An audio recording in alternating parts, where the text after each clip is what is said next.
This was not for me. Somebody called in an order, and they told her to go to the fire department, and the poor lady said she went to the fire department was locked. So she came here. What time you got, James? Oh my God. 4:29. So, almost. Okay, let me know when it's time. I don't have water. Mm-hmm.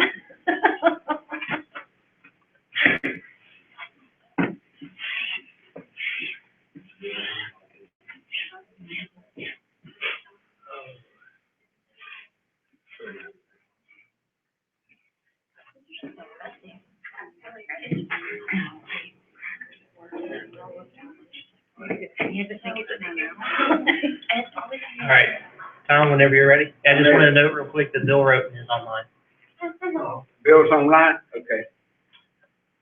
Want to welcome everybody to Facilities Disposition and Site Remediation Committee. Thank you for coming. If any of y'all would like to sit at the table, please feel free. Other members of the committee are Bill Rhodes, who's online. Thank you, Bill, for being online.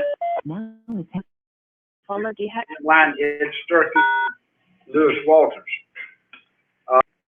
We'll have a public comment period today, and I would remind everybody we don't have a microphone back here, so if you're making comments so they can be recorded, please come to the table so we can be sure and get your comments recorded. We have one update today by Avery Hammett and one presentation by Brian Hennessy. Final Appendix C will be presented by Brian. And I'm told to read this as in DOE Recommendation 322, at each committee meeting, the respective DOE point of contact will provide a brief status update of ongoing SRS activities relevant to this committee's purpose. Avery will be doing that for us very shortly. So if you just hold your questions to that, we'll do that. We don't have any don't have any active recommendations. We have one recommendation that has been reviewed. Recommendation. Now attending. Robert Pope, EPA.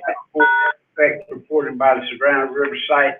I don't think we can add any more to that than the response we got, and I don't have that response with me. I'll read it. I'll have it at our next meeting, but I would like to close that recommendation. I see no need in leaving that open. Is there any objection from any committee member? Okay, hearing none, then we'll close that one. I'll turn it over to Avery. Point of contact update. All righty.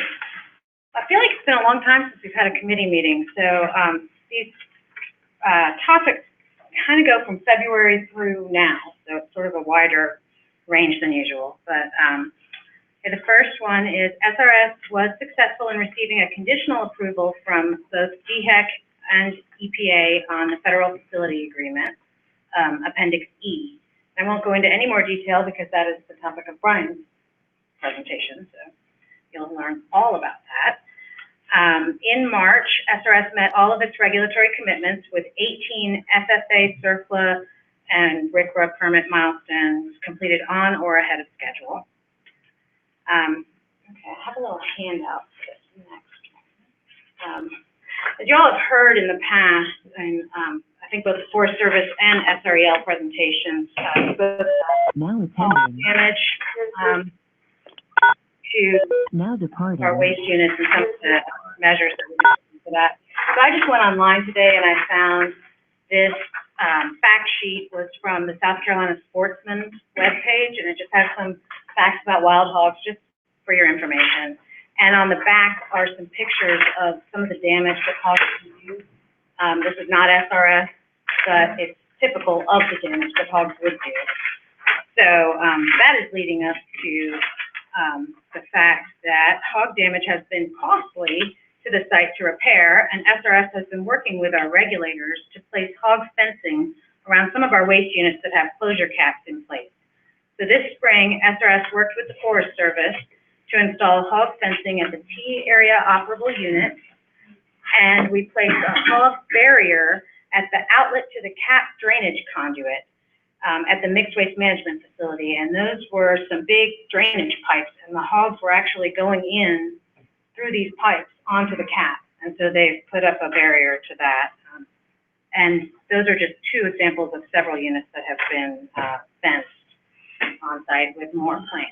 So, and the next update is on the D area ash project, and I'm going to show you. And I'll pass these around, but I need them back. This is the D area operable unit, or the ash basins, and they're all labeled, so you can sort of see what I'm talking about.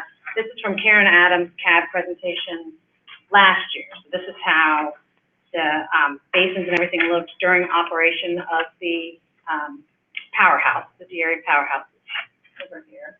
So I'll let y'all look at that while I also hold up what it looks like now. This was a March. So this is, I'll pass them both around together. So this is a Now attending. Heather Cathcart, picture of what it looks like now with the closure activities going on. So that's just a reference that you'll understand, because there are lots of D's and 4s in these numbers. So ash removal is complete at Ash Basin 488-2D, with the ash being consolidated in the 488-4D ash landfill. So if you look, those are sort of the top, well, the second from the top and then the one after that on the picture there. Basin bottom installation has started in the 488-2D, and the installation of the cover system has begun in 488-4D, with the first 6 inches of cover soil being placed right now. And the phase 2 contract for the phase 2 of the project was awarded on March 31st to Envirocon. So that's just an update on the D area work. EPA and South Carolina DHEC representatives, the 5th 5-year remedy review inspection of selected groundwater operable units at the Savannah River site on March 1st. No issues or concerns were noted with any of the operable units that have groundwater remedies in place. The Forest Service completed the replanting of approximately 10,000 pine tree seedlings at the Mixed Waste Management Facility Remediation Unit.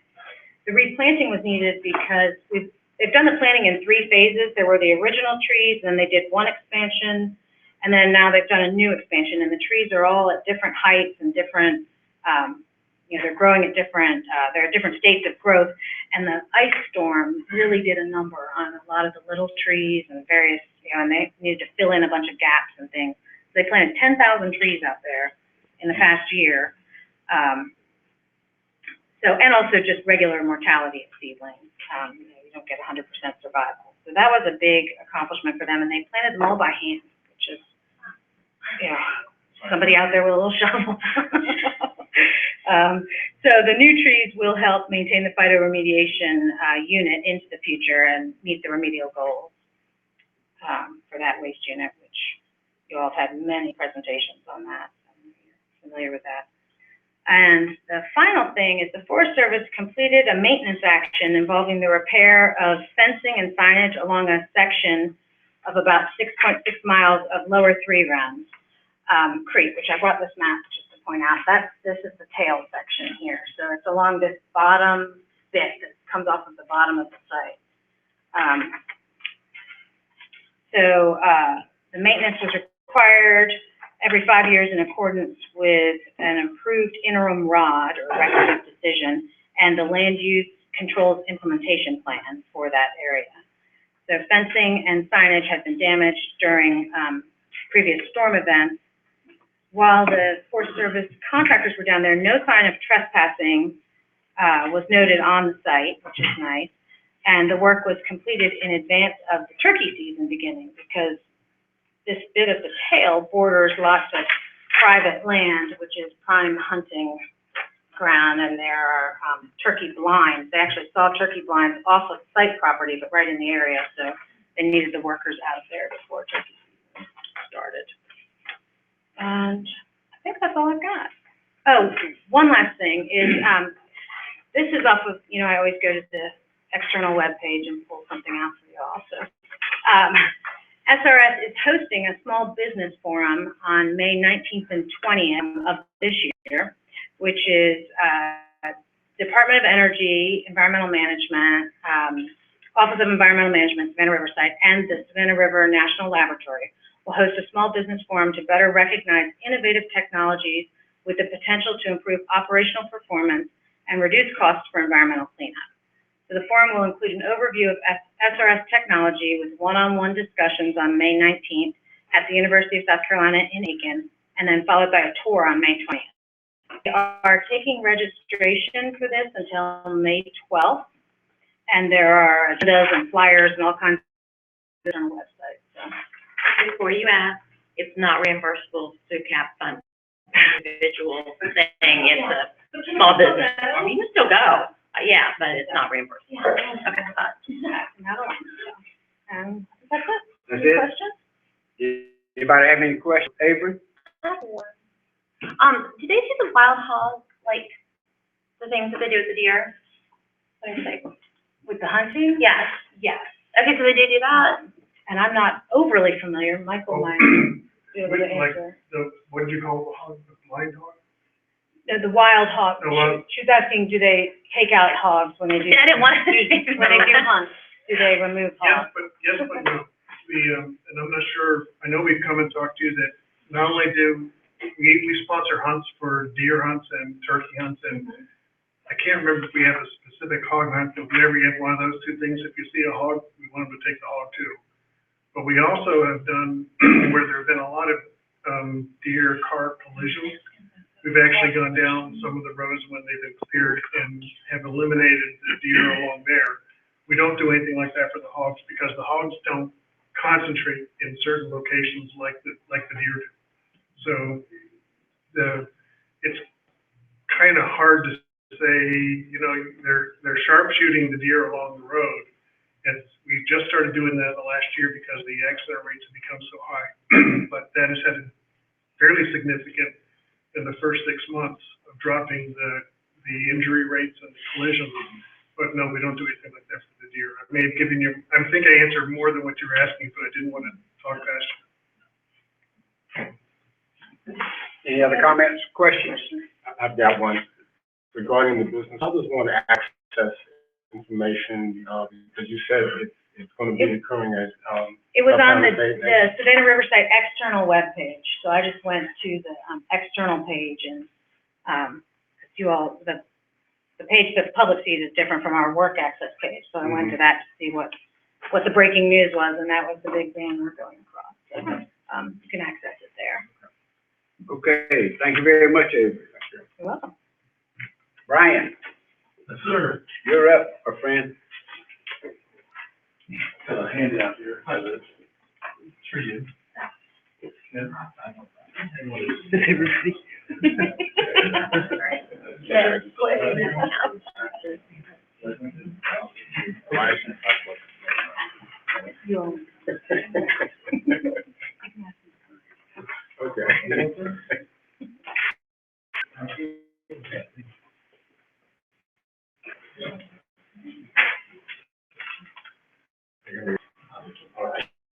Yeah, I was looking at it, yeah.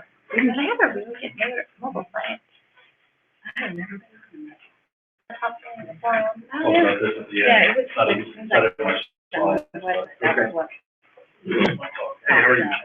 actually a really nice mobile site. I don't think I'm sure. You're welcome. Love how high-tech these things are.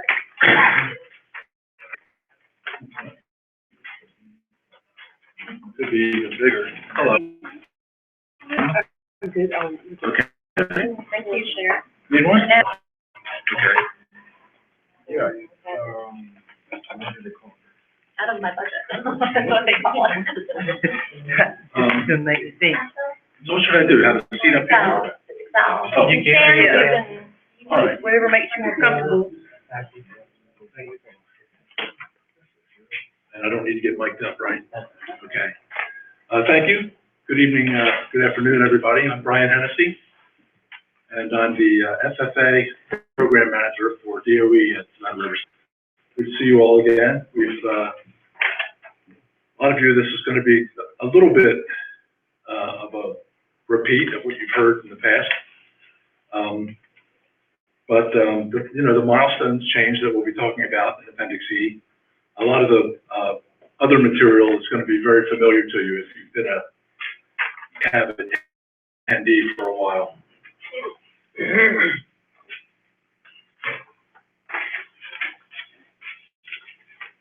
Okay, so my purpose for being here tonight is to provide information discussed in response to 279 many years ago. So this is an information briefing on the Rev 1, the final fiscal year 2016 Appendix E submittal, and to meet a work plan commitment for this year for your committee.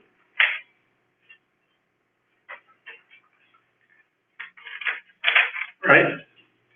So for those of you who are not very familiar with Appendix E is an attachment to the FFA, the Federal Facility Agreement, and we have to submit it every year, and it is the list of our enforceable commitments to do cleanup activities and to submit cleanup deliverable documents. So Appendix E actually has 3 parts, cleverly named E1, E2, and E1 is just our first year coming up after this year.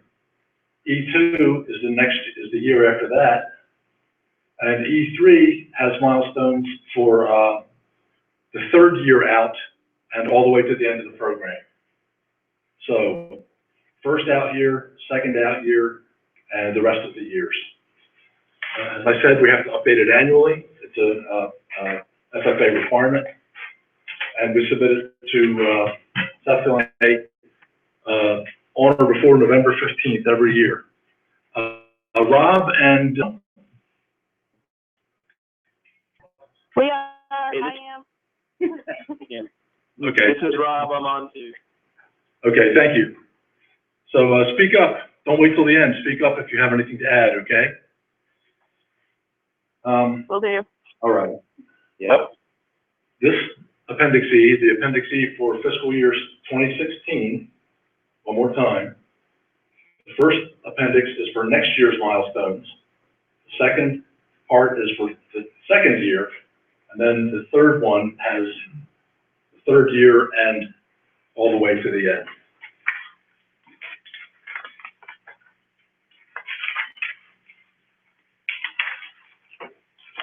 Hey, Brian, Sir.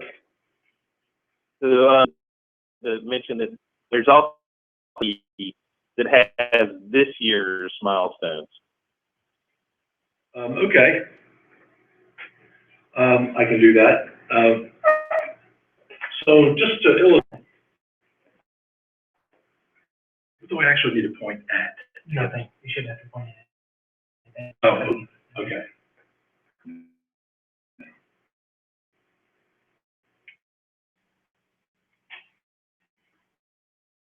Back up.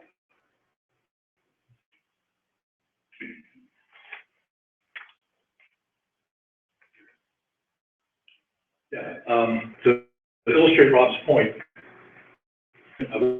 Appendix E, E1 has milestones for 27. We get to the end of this fiscal year.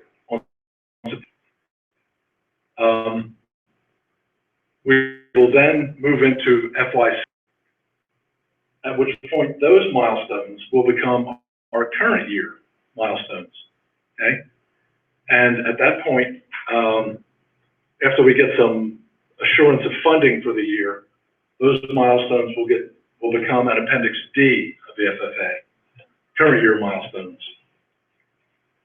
So for this year, we have not yet prepared an Appendix D. It is in preparation. We'll have it submitted soon, but it will turn the FY16 milestones into an Appendix D for FY16. That may have been way more confusing than necessary, but Appendix E is about setting milestones for the future. That's the point of this. And when we move into the future, the first set of those milestones becomes current year milestones in Appendix D of the FFA.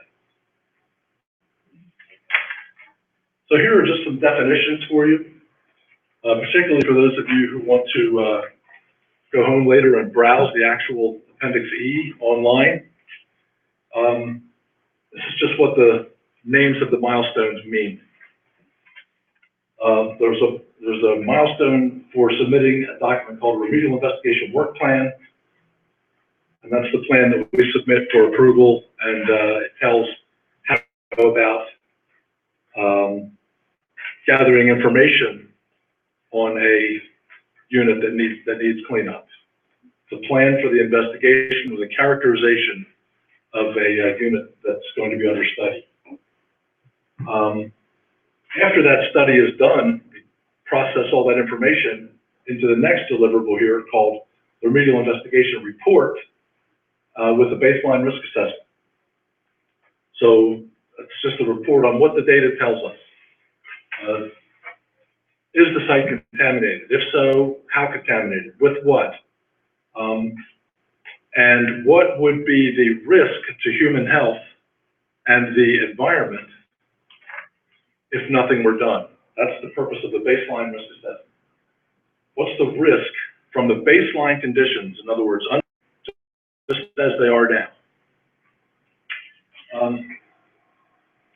And not just human health risk, but also ecological risk, risk to other plant and animal communities, and the risk of this contamination further migrating and the groundwater. That's part of the investigation. Next comes the feasibility study.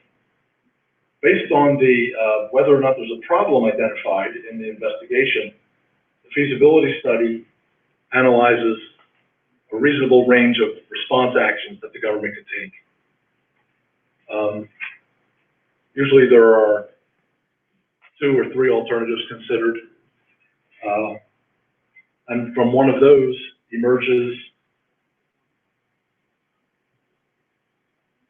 oops, okay, I'll use the delay. Can you back me up one, please? One more.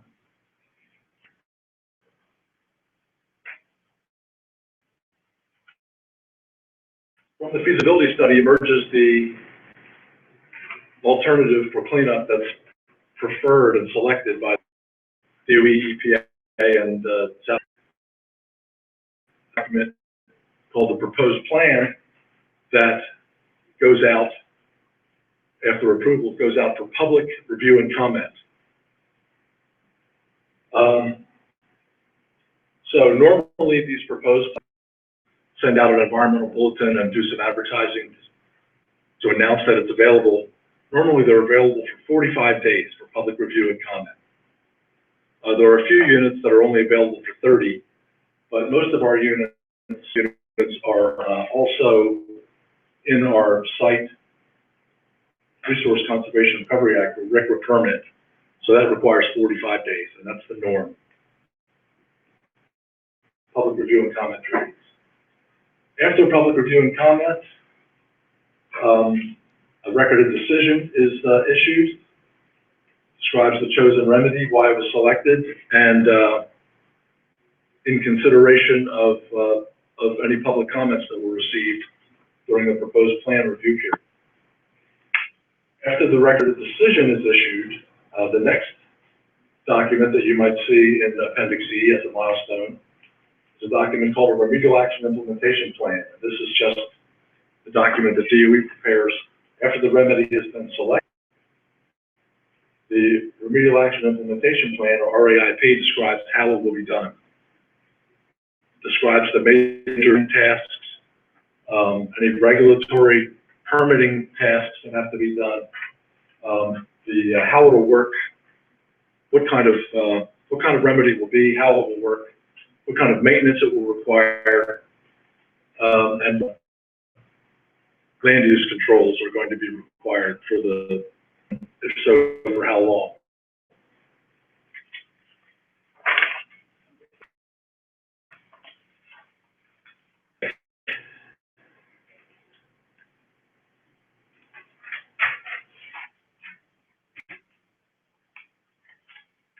not all milestones, correspond to documents that have to be submitted, are for work activities, things that we do in the field. There's one milestone called a field start, and just want to clarify that the field start refers to the beginning of investigation, not the beginning of cleanup work. And it can be the start of sampling activities. Sometimes it can be the beginning of for the sampling of groundwater. And the field start always comes after a RI work plan. The other work activity milestone you'll see is a remedial action start. Sometimes it's, I may slip up and refer to it as an RA start. A remedial action start is the beginning of actually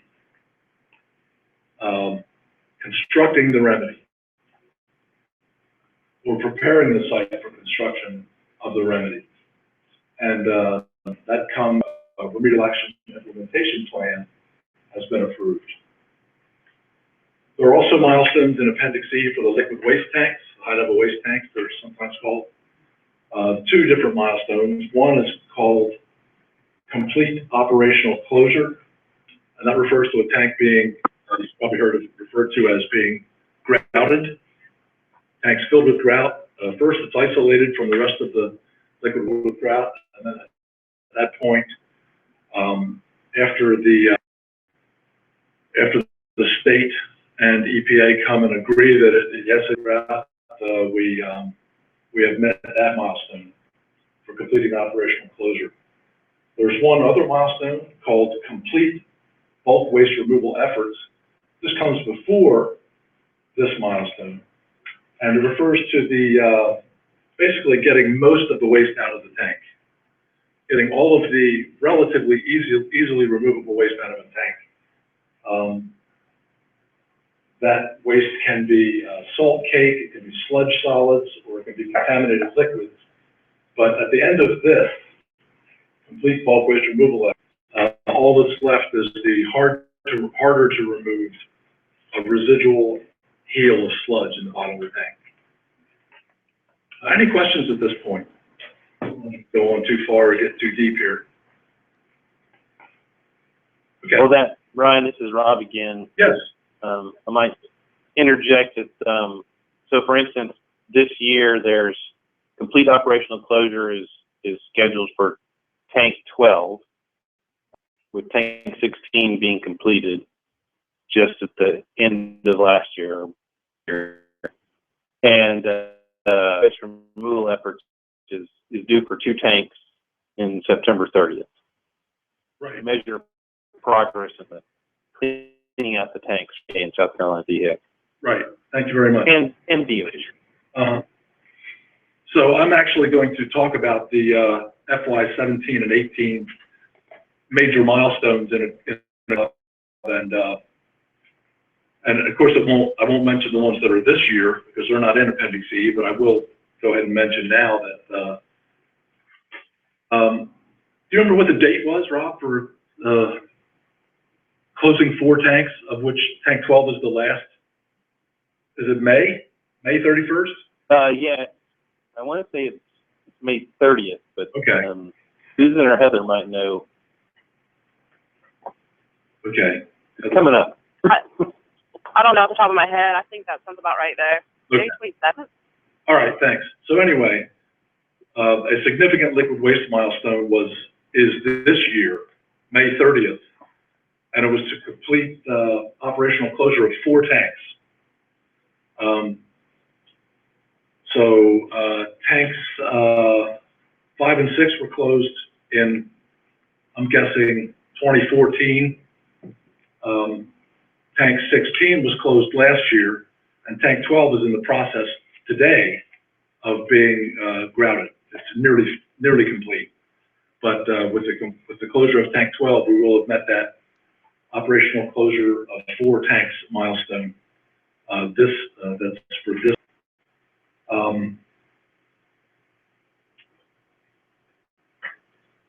Okay. All right, so now we'll talk a little bit about how this year's Appendix E, what changes were made relative to the Appendix E of the year before. And we're required to clean up called Circular. Every 5 years, remedies where any waste has been left in place. In other words, remedies that have not been cleaned up to an unrestricted or residential cleanup level are required to be reviewed to make sure that that those remedies are still effective and meeting their objectives. So,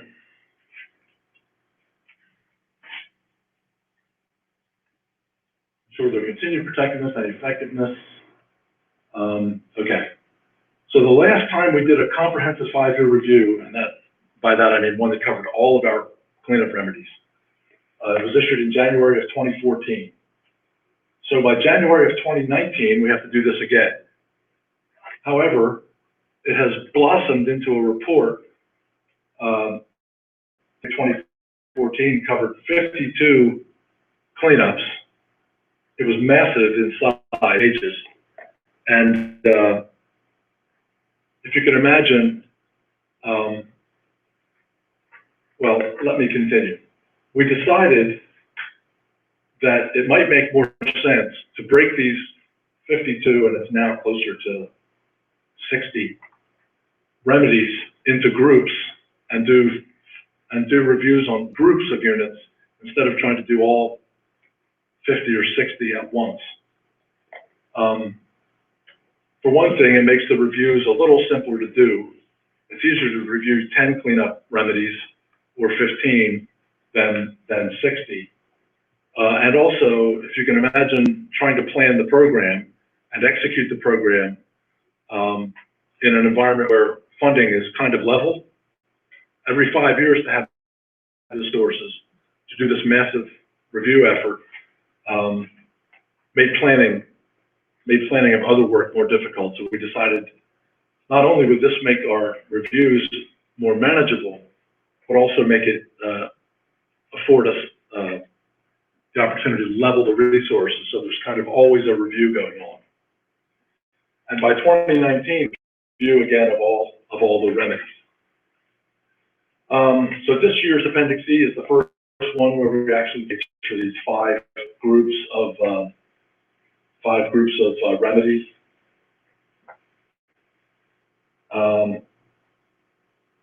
Well, one was done in 2015, so there are only 4 left.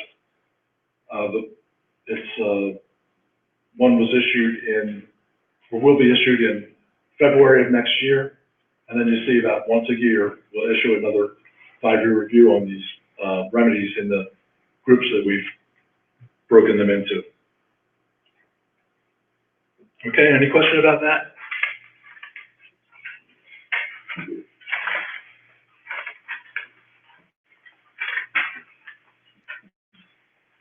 Okay. There's also a little seepage basin out in the end area of the site, the central shops, kind of tucked away in the woods. It's hard to find, very hard to get to. Called the G area oil seepage basin. Actually badly named, it received any waste oil, but it probably did receive wastewater decades ago from wastewater treatment area. So anyway, this year we added an implementation schedule, rather, for the G oil seepage basin. Some milestones starting next year. Let's see. Yeah, I guess this will be the first one in FD&SR, this one in 2017.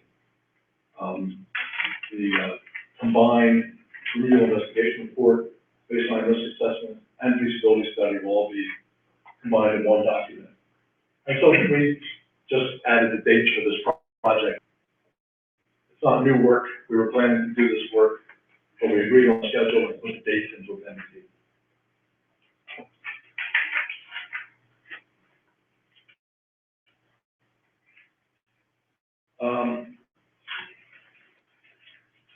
I'm going to guess the briefing at some 6 months on the project.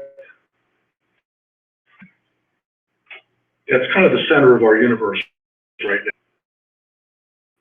It's a very heavy project, a lot of work, a lot of resources, monopolizing our cleanup efforts. But I just wanted to let you know that in the next couple of other things that are happening, it's not all about the D-ash basin. There is some other work scheduled to happen and will happen. These first couple of milestones are projects. There is a removal action start for the large 1D ash basin in October of 2016, so that's at the very beginning of next fiscal year. And in February of 18, there will be a proposed plan for the whole D area operable unit, which includes all those basins and the ash landfill, the 488 4D ash landfill. There are dates, there are milestones for another project, the wetland area at Dunbarton Bay, which is out by the P area of the site, near the P reactor. And there's a record of decision that will come out in June of next year and start in September. By the way, just a little trivia item here. When a record of decision is issued, it's a statutory requirement of CERCLA to start the remedial action within 15 months. So that's kind of the interval that we build into our schedules. 15 months after the June of 17 is September of 18. And of course, during that 15 months, it's when you do the project. Yes, sir. Quick question. Yes. That introduces a question I've had for quite some time. How do you incorporate new processes and new technologies? What would be the general standard process of incorporating those new processes and make them part of the, let's say, the remedies that you have? What would be the process involved? And what occurs as these new incorporations occur? How would it affect the planning that you're doing? Well, really the only thing that, Rob, did you hear the question? No, I couldn't hear all of that, sorry. Oh, I'm sorry. The question was, how do you incorporate new methodologies regarding the procedure? How does that affect current remedies that you already have in place? Are you referring to the administrative process or new cleanup technology? New cleanup, exactly, new cleanup. Not the administrative part. Obviously, there would be no rules possibly that would flow from that, obviously, right? Maybe, yeah. But how do you incorporate new ones coming in as you are in the process and as you already have remedies already in place? That's just a question regarding that. Well, what is the process? Well, my answer is that we would not necessarily change the schedule, but some of these units we've known about for decades, and what we end up doing may not be what we envisioned 15 years ago. Right?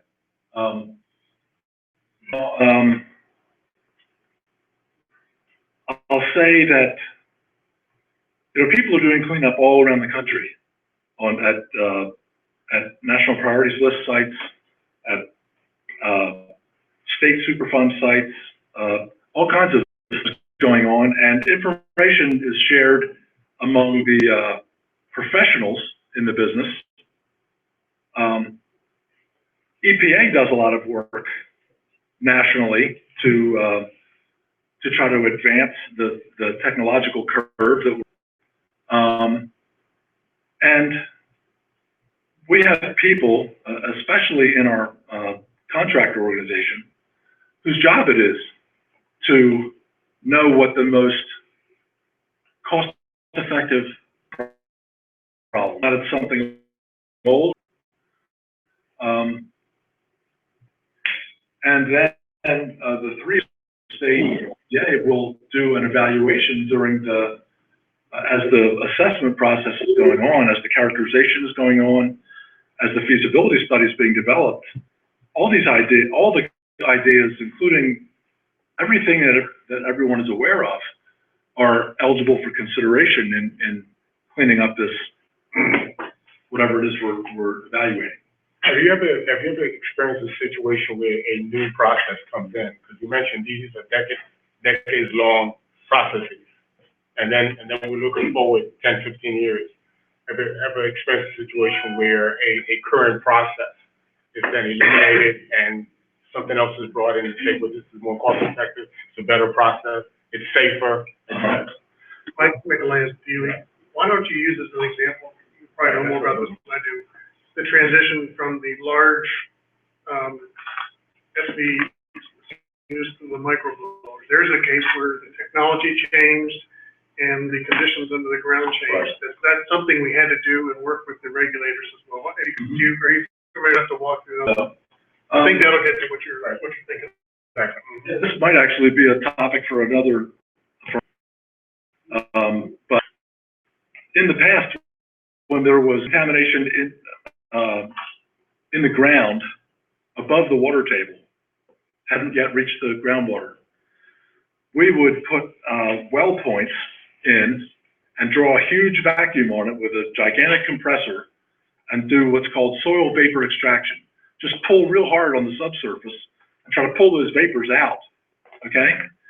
And you would pull and pull and pull that thing out.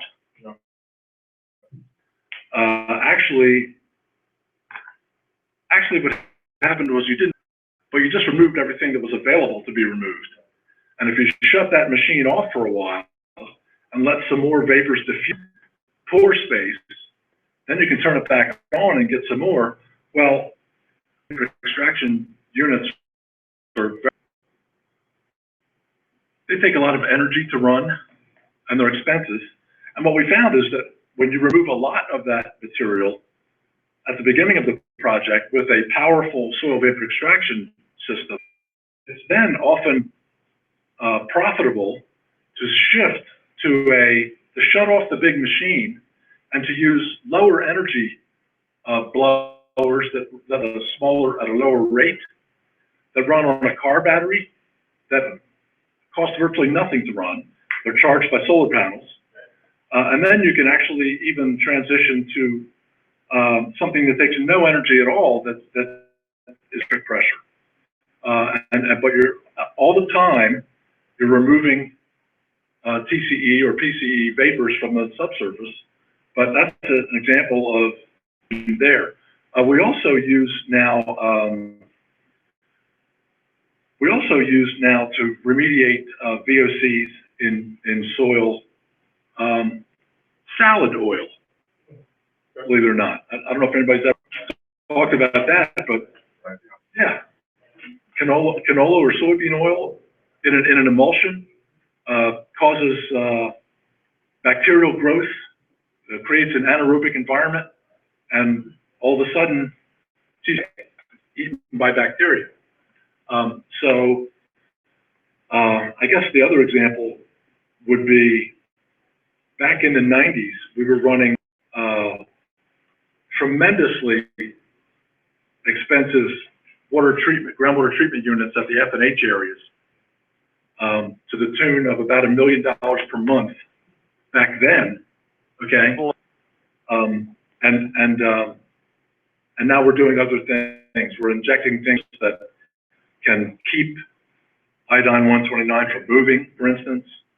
And so, yeah, we're constantly looking for ways to get this done for less money. I'll be honest, to get the same results or better results, but at a better return on the taxpayer's investment.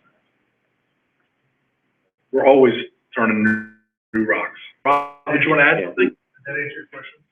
So yeah, so one of the things I would like to point out is that a lot of these projects will pick a remedy and implement it, and we'll think of it as a long-term remedy. But as Brian pointed out, a lot of times they're not very cheap to operate for a long time. And so we're constantly looking for, the term we use is optimization, ways to make the remedy better and to pieces of it. And everything Brian's talked about, going with the solar-powered micro fans and using oil, those have all come, like you said, after major remedies were implemented and through a combination of research and trying to find better ways. And a lot of the contaminant mass already being removed, we've gone on to other things. Oil that he talked about is a perfect example of, they did a really good job. They capped the site. They did a pump and treat that got rid of the greatest mass of contamination, but there was still a good bit caught up in the soil under the cap and could diffuse out into the environment. So, coming up with injecting the vegetable oil to help that contaminant get broken down by bacteria was a whole new idea. And so we had already done all these steps Brian's talked about, done the investigation, issued a decision, done a design, implemented the action. And these are kind of the later actions that we've implemented. And usually we implement them through later decision documents that come along. So at other Superfund sites, we're always doing things called pilot studies or treatability studies, trying to find a better way to do it. So that's how we've done it at SRS, and we do that at other places as well. Brian, just a quick question. Under liquid waste tanks, your last two, bulk waste removal from 3, then none of that complete operational closure of 2 tanks. I'm assuming those 2 tanks are come out of those 3. That's 2 of the 3 above. No, they might not be the same 2 tanks at all. Probably wouldn't. But I put are in Appendix E, but these are under negotiation with the state right now, and they're kind of tied up with our. That answers my question. Always. I was going to ask it looked to me like what we were saying, you were going to close 2 of those 3 tanks. And I was going to ask, why couldn't you just answer the question? That may not be those 3 tanks. Right. My comment, we actually will do those tanks, bulk waste removal in parallel with grouting. So those types of operations are frequently happening in parallel. I got you. Thank you. Yeah, so this is part of the solid waste processing facility situation that we're trying to optimize. Can I interject something for Lewis to let you know? So the SDEU units, All right. remediation, are all on the tour on the 28th. If you have gotten. The phytoremediation, more just astoundingly clever and simple projects I've ever seen. It's fantastic. And remarkably effective at keeping tritium from getting into 4 Mile Branch and into the roof. We're gonna go to the spray field, the filter unit, and pump. And we're gonna go through A&M area to look at the SBUs and the micro. Right. And that's one of the reasons that these 10,000 new pine trees got planted, right, is to help in that effort. We'll go by that also. Okay.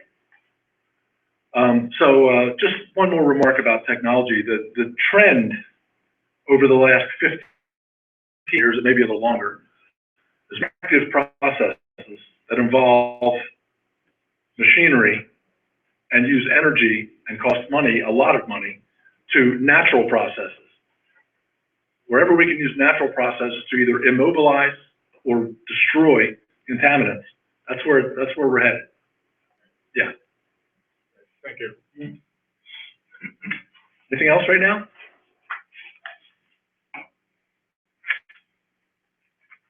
Okay, our approval from the state and EPA this year of Appendix E came with a couple of conditions.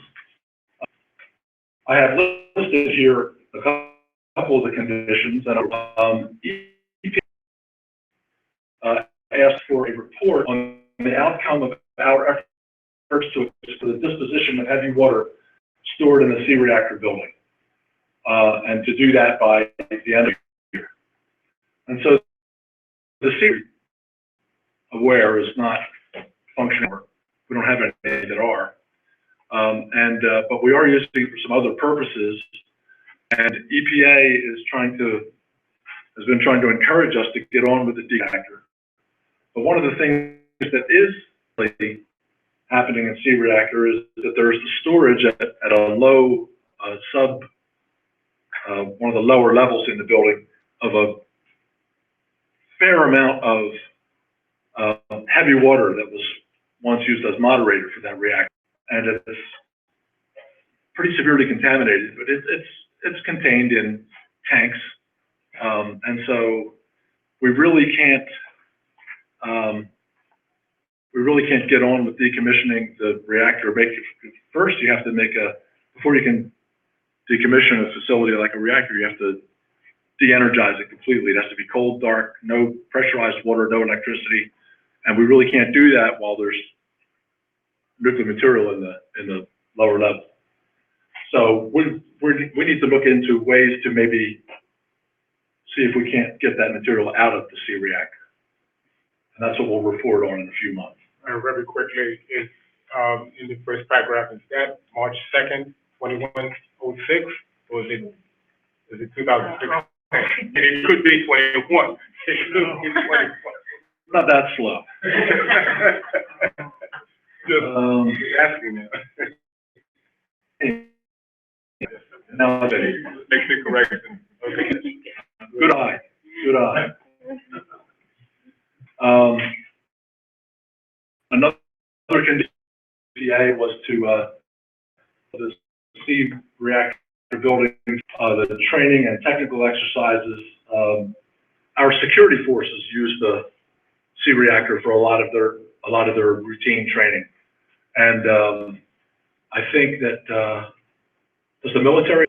Yeah, some of our South Carolina National Guard military training exercises also utilize the 105C in some capacity. So we need to discuss that. We need to document it somehow, that this is a legitimate ongoing use of the C-reactor. A condition that we got from the state that's not included here was, if I say the phrase integrator, mean anything to you? Integrator, that's the fancy name that we have in the FFA for the site streams. 5 major site streams and the Savannah River that borders the site on the west. Those are covered in our integrator operable unit program. They've been in these for a long time, 14 or 15 years, I would say. And actually the big picture was, as we began to clean up and close the areas of the Savannah River site, most of which are located along these streams, as we shut down, closed the unit of the areas along the streams, and there was no longer any contamination with the potential to be emitted from these areas, that would be the time to go in and finally address the place where contaminant releases from these industrial areas would integrate or collect in these streams. That's why they're called integrators. So over time, as we've had to adjust the closure schedule due to, for instance, the mission creep that we have on H Canyon seemingly all the time. The H Canyon is going to run far longer than was anticipated 10 years ago. And other areas have had their closure delayed for Department of Energy reasons. We have never really adjusted the schedule for these integrator operable units to align with the closure of the areas that are perched along these streams. So the state wants us to get together this fiscal year, and just fix those integrator operable unit schedules to align them with the closure of the areas. That's fair, Susan? For Heather? That's fair. Yeah. Yeah, that sounds good. That's what we want. Very good, thank you. I'm assuming that you all know who Rob Pope and Susan Fulmer are, right? From with the FFA project managers for their respective agencies. DOE. Yes, Want to sir. take a question from online? Marilyn Parson was asking, let's see, EPA and DHEC concerned about the remaining water or disposition of heavy water and sea reactor. Why are they or aren't they? Are they? Is Marilyn, is she listening? Yes. Okay. Hello, Marilyn. The main reason is that the moderator remaining in the C reactor, there's nothing particularly, there's nothing wrong with it being there. It's in a safe place, but it's remaining there is keeping us from getting on with the decommissioning of the C reactor. So that's the reason why EPA has asked for us to look at some alternatives to keep.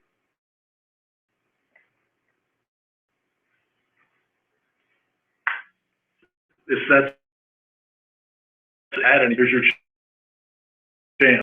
Okay. No, that's accurate. I mean, we knew the moderator was there when we did the ROD back a few years ago.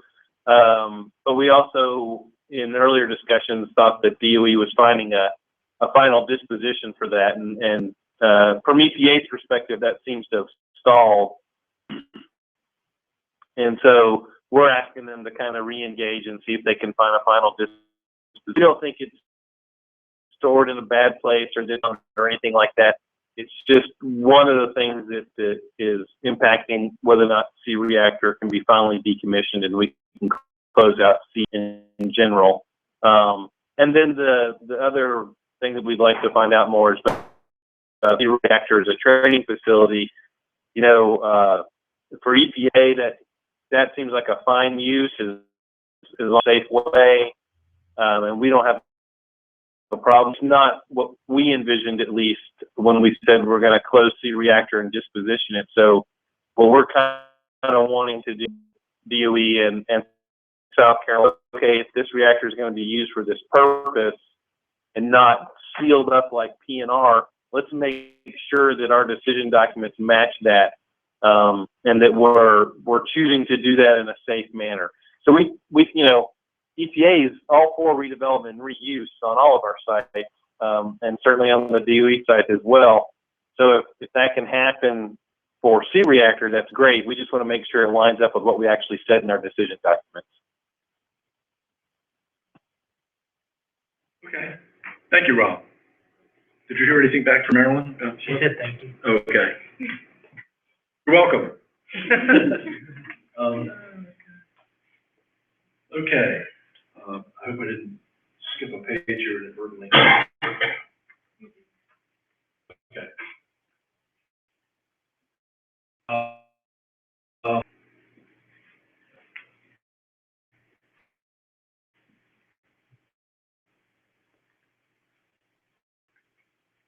Moving to slide 11, please.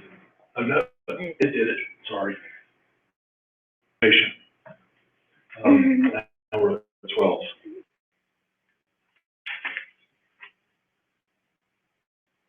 Sorry, folks. I think it's time for review.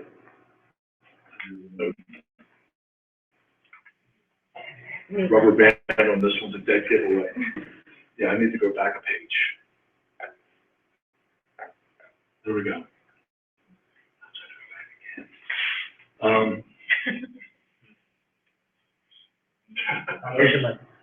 Let me do it.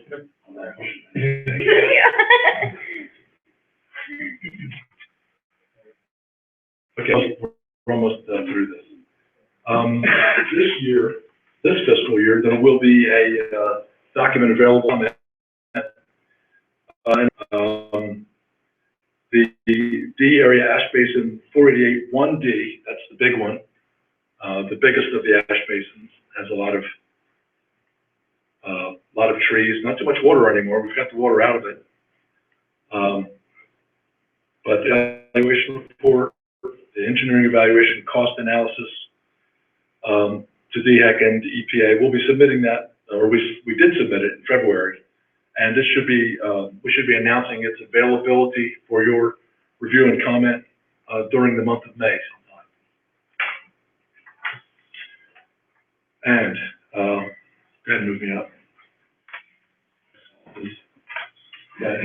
Just want you to know that this Appendix E is available for your reading pleasure on the URLs or on the SRS external website. Yeah, srs.gov, where you can just put those in, and it'll take you right to the FFA, and the FFA has the contents. You can scroll down to Appendix E, and boom, you're in it. You can see all these milestones, and you have your definition key here in your presentation. You'll know what all the milestones mean. Have a grand old time. Any questions? Any questions for Brian? Comments? Will we get an email notice when this is available? Email let John know when this becomes available for public comment? Are you on the mailing list with environmental bulletins? Is this the one from Janet?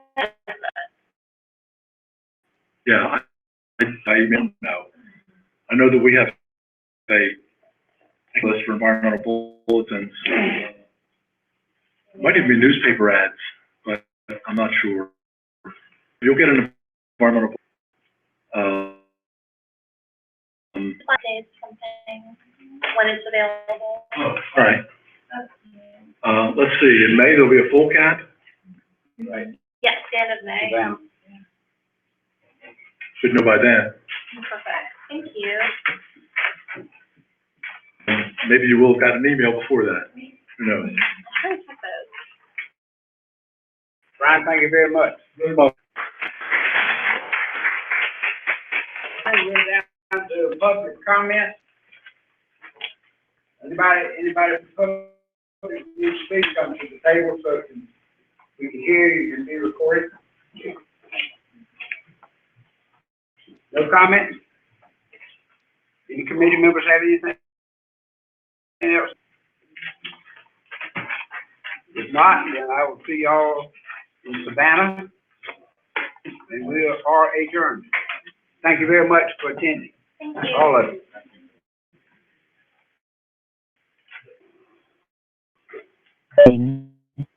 Heather Cathcart, D-Head. Now deploying. Robert Pope, EPA. Now starting. Susan Palmer.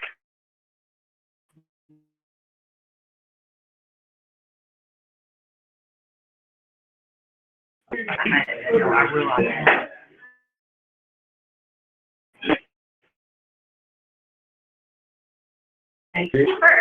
yeah. Like they, will.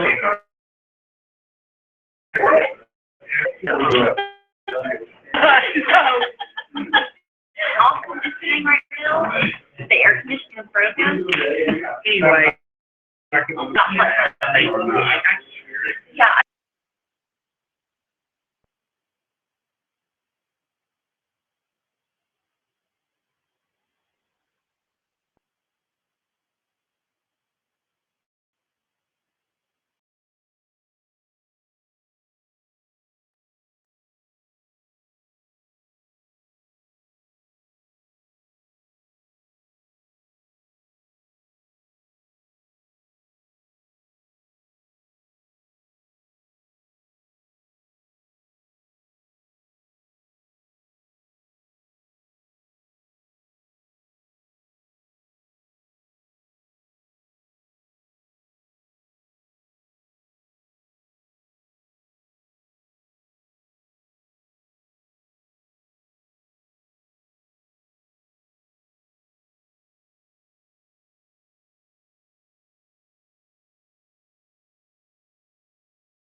If they were acting, but if they had a paper tag, it wasn't a paper tag.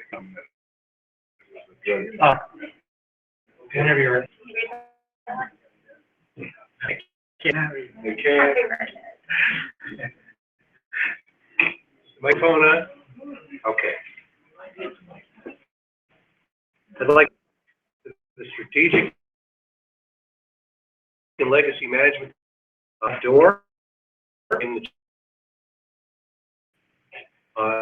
are myself, Bob Dorr, Gil Allensworth is our vice chair, David Hoyle, Clinton Nagel, Kathy Patterson, George Snyder, and Mary Weber, our committee representatives.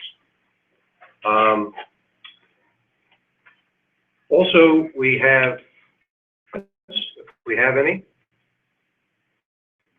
and participants this evening. There's 2 people watching. Okay.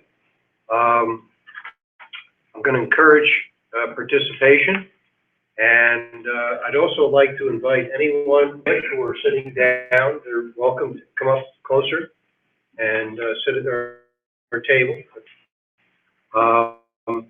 I'd like to ask the online people to themselves, if they will. Excuse me? Just move on. There's no one online. Oh, I'm sorry, I thought, excuse me. All right. I want to stress to everyone that the meetings are being recorded live, and if you are going to speak, please state your name and affiliation before speaking. Speak loudly and clearly. Also, pick up idle chatter. So again, if you have things you want to say in this committee meeting, you know, focus them towards the committee and not conversations. We do our agenda topics during the meeting. There will be a public comment where other comments can be heard. Anyone wishing to answer questions or address the CAB must come speak. This will ensure the other online attendees and also people in general here at the meeting can hear the comments or questions. There is no public comment sign-up sheet, okay? There is a sign-up sheet, however, for the CAB members, and I hope all of you that are here please sign in as CAB members. Let's see. It says here, recommendation update. The Strategic and Legacy Management Committee has no pending recommendations to discuss this evening. As part of our agenda, recommendation 322 is a continuing recommendation, and what we're asking is that we get updates from the Department of Energy in regards to recommendation 322. And this evening, Mr. Zachary Todd will provide us a short update. I'm going to ask, please hold questions to this update. It is intended to be an informational update only and not a presentation. So I'm going to ask Zach Todd to come up and speak at this point. Thank you, Zach. Hey, my name is Zach Todd. This is my first time representing you as the point of contact. I'm going to take over for Rich Olson. So unfortunately for y'all, you guys get me now. But I've got a couple of updates for you. It's going to be pretty short, and one that's going to be a great segue to our presenters today. For budget, currently Savannah River is going through the initial priority list for 2018, and they're going to be incorporating your recommendations that this committee actually signed up and forwarded the letter to. Additionally, like something else I wanted to be pointing out was that we talked about the military training over the past several years, and you guys received a brief over it. But the past 6 months, and this kind of goes a little bit past the thing, from 2011 to 2014, we've had about 1,500 soldiers trained. In the past 6 months, we're up to about 1,700 shoulder strain. So that's something that's picking up steam, and we're continuing to move forward with that relationship, and there's a lot of things that are happening along the way. And I think towards the end of the year, that brief, you will get a lot more updates. Lastly, we're about a month out from, at least DOE's side, from receiving a lot of our college interns. And there's going to be I know a lot of the interns actually started reaching out to some of their mentors. Something near and dear to my heart, I was an intern. Rich was my mentor, and I mean, it was a big reason, like, why I probably got hired. Rich is, not me. At Savannah Riverside and DOE. So that's going to be coming up, and I think it's actually a great thing, and it's going to be something that hopefully our presenters will be talking to you about. Any questions? No? All right, that's it. Thank you, Zach. Okay, just a little bit of more of committee housekeeping. We could back up one slide, James, about committee. Okay, again, just to remind everyone, this is the Strategic and Legacy Management Committee, and this is our committee purpose. I'll just read this into the record so everyone knows why what we're trying to accomplish here tonight. Looks at long-term stewardship, long-term policy, planning, and other strategic matters, including issues that cross-cut committees. Its work includes many programmatic topics. Specific areas of interest include development and deployment of technology, the SRS budget decision-making process, future land use, facility disposition, and relevant national environmental policy. Okay, next slide. Now attending. Rob Pope, CPA. Welcome. And we do have an open recommendation 323, the safety procedures and emergency preparedness response at Savannah River site, other department energy sites. Thank you. Next slide.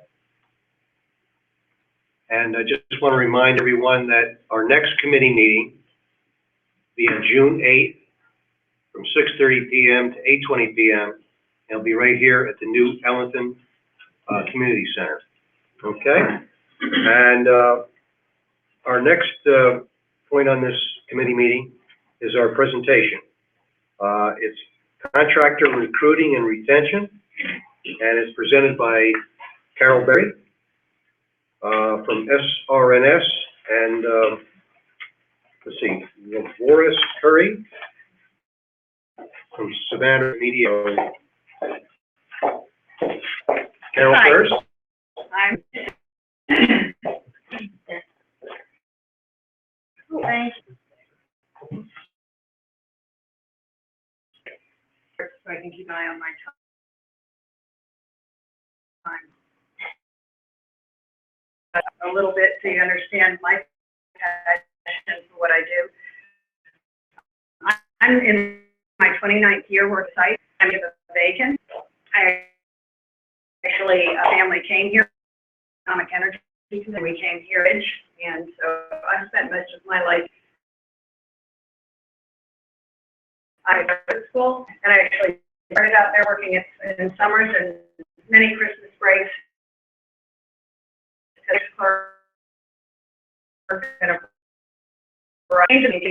So I've that have occurred on the site when we grew to over 26,000 to the position we're in today.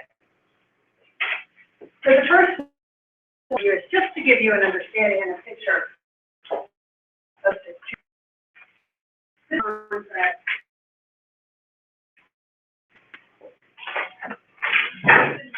We've remained flat in the past 3 years, and that's a situation that we're trying to continue.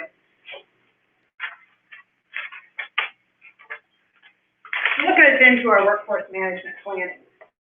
We do planning right now, and a lot of it is because, and when I show you a lot of this data, and people hear a lot of data, as a site, when you think about the history and what's occurred, we didn't understand what normal attrition was. Because for years we had workforce restructuring offerings, and so people were making decisions to leave, oftentimes based on the package that was offered at the time. And so when people would say, wow, you know, what's your attrition? break out the workforce restructuring, so the non-workforce attrition was about 2%. Well, that was very artificially low. And as we're looking at trying to understand what's the appropriate workforce, what type of skills do we need, plans that need to be to address the gaps and are seeing in planning for we see coming in the future and happening really today. So again, it's the aging workforce. I'll show you in our hourly changes. We've got certain skills that we focus on. It's the scientists, the engineers, the RADCON, maintenance and E&I mechanics, and especially right now, production operators. One of the other things we're trying to understand is, in a lot of jobs, you can't just show up at the site and immediately pick up your tools and start working. There's training and qualifications that take place. So that's what I talk about when I say insertion time. Really getting an understanding of what time does that take, and is there anything we can do with that time to shorten it, manage it, but to understand that so we make sure we've got the workforce ready to take on the work when others are leaving. We're also doing more targeted recruiting and hiring, more in-depth succession planning, and more education outreach. To give you a little bit of a picture, again, like we know what we're doing. We're getting impact. As of the end of March, we had 113 full service hires, and this is fiscal year data, and our average age of our hires is 36. 86% of our management professional jobs, we have an acceptance rate, and that's a very high acceptance rate. And in our non-exempt, 100% of jobs offered are accepted. We have 150 reports to date. Many of those, 87 right now are operators. I just had 27 reports on Monday. We're hiring in staggered work days on those. A big chunk of the others are engineers that are graduating who will be coming when the school session ends. Additional postings for 40 non-exempt jobs. We have power operators, E&I mechanic jobs that we have posted in various stages. Right now we're making offers to about 19 E&I mechanics. And we have around 250 other management and professional postings in various stages of that process. We also do hire limited service employees to do short-term tasks, but also exciting, as mentioned, we have 148 intern positions, and we're rapidly making those offers and getting acceptances as we speak. We had one report to work this week. And we've had some terminations, attritions. The average age of those, and that's our fiscal year to date, 148, and I'll update that for you in a minute. The average age is 54. That's predominantly retirement. So to add to that, we've also, retirement numbers are lagging because retirements are effective the first day of the month. So since they're April 1 effective, I don't report them here. But in March, we had 47 people retire. And I think that number, I'm going to be very honest with you, I think that number is going to stay at a fairly high rate. When you see this average age, and one of the things when I accepted this job 3 years ago was I didn't want to run another workforce restructuring because I find it very disruptive to the workforce, and you can't plan effectively to have the skills and keep the skills that you need to do your job. And every year, we always have the budget discussions. We always talk about planning for potential. We don't have a budget yet, and people keep thinking, oh, they're going to offer something, and we haven't. And so I've been hearing through the HR reps that work in my organization that I think people have figured out when she said she wasn't going to do that, she really meant it. And so a lot of people are saying, I guess maybe this is the right thing to do. Now, I really think that's the right thing to do because I'm also associated with the retiree organization. And I believe that what we lost was people being able to plan for the future and fully plan to retire, make those plans. So that's a good thing to me that this is happening. Distribution. So you can see not a normal bell curve.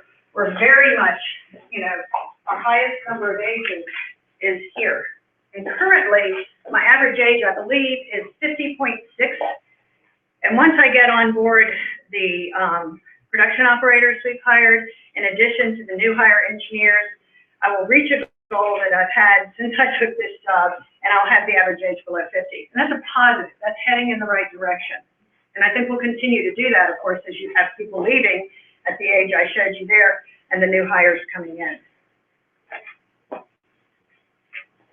This is, I'll explain to you in a minute a little bit more in detail of some of what we've done with predictive attrition. When I took the job, I saw these numbers, and a lot of people like to speak to this number. And when you show how many people are 100% eligible to retire, this is scary. But it feels a little chicken little to me, because what I'm showing in the red is how many in FY15 actually did retire. And that's a very small number against how many can. So you've got to keep that in perspective. And that's important for the planning. You can't plan for that high number. You have to plan for the realistic number. And as I try to tell people, there's no perfect science to this. There's a lot of art associated with figuring this out. And the red for FY16, what I have there is that's just where we are today. So I'll be tracking that as we go forward. So one of the things I did to try to bring reality and have a common way that we discussed our attrition with our customer, with each other, was to perform a predictive attrition analysis. So, as you may or may not know, at the site, we have 2 different benefit platforms with our pension. And so, employees hired after 8108, when our contract changed, they're not in the pension plan. The pension plan was frozen to new participants. Individuals with higher dates prior to that are in that plan. As I said before, there is no way for me to talk about the new management to the new management that was coming in and what did I expect in terms of retirement. So I asked Buck Consultants if they could perform a predictive attrition analysis, and they have actuarians who were able to do that for us. And they did a very detailed analysis factoring in date of birth, service date, gender, the benefit programs, incumbent, non-incumbent, and organization and job family. Very interested to know so I could assist. Where do we have the greatest risk of retirement? Looking at the job families and mechanics and operators, because it's important for us to work in the community to develop programs to have people ready to perform in these jobs.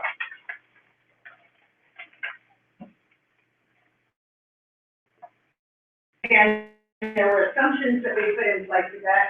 I like people to remember, we only assumed level staffing when we looked at these numbers. And they took decrements based on what they knew to be our termination rates, retirement rates, the disability rates we have in our workforce, and also the mortality rates.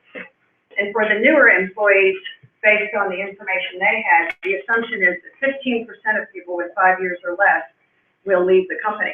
This is a different generation, higher attrition. Now, one of the things, and I'm going to show you a slide, and it's a slide that we've shown before, and people don't understand where this came from. When we looked, last year was the first full year that we had the predictive attrition analysis, so what we've been doing is comparing what that predicted versus what actually occurred.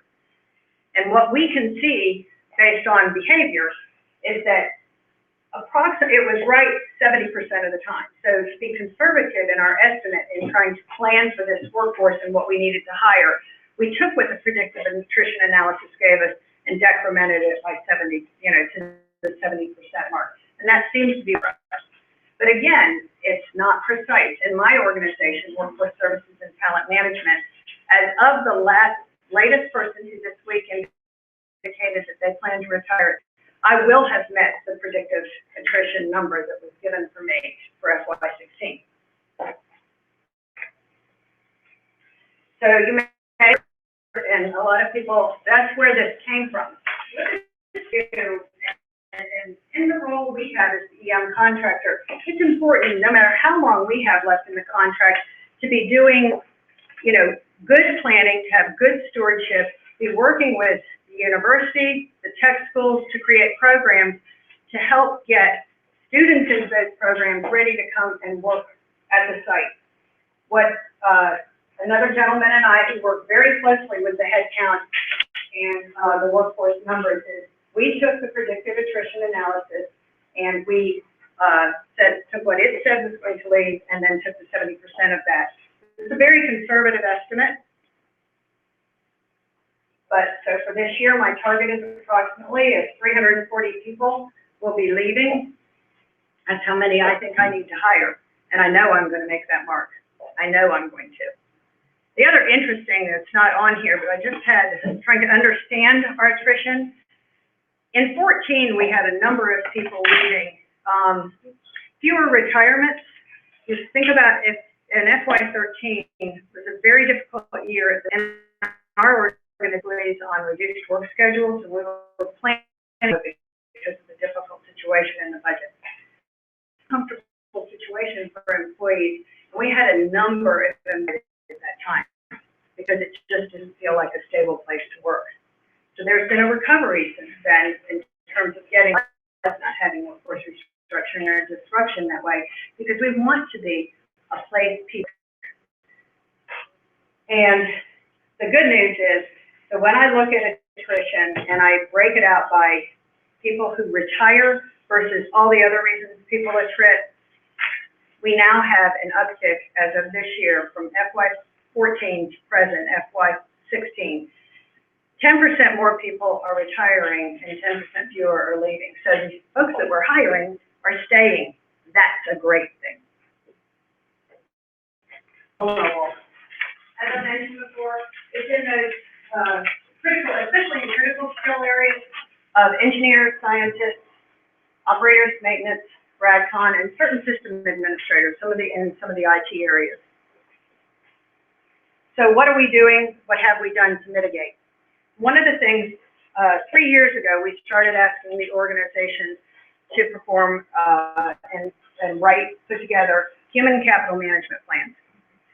Part of those plans required each of the organizations to look at their needs, understand their risk for attrition, and also identify all their positions, whether or not it was a critical skill, a core skill, or a support skill, to help me to understand what I needed to recruit for, and if I had the right strategy in place in those positions.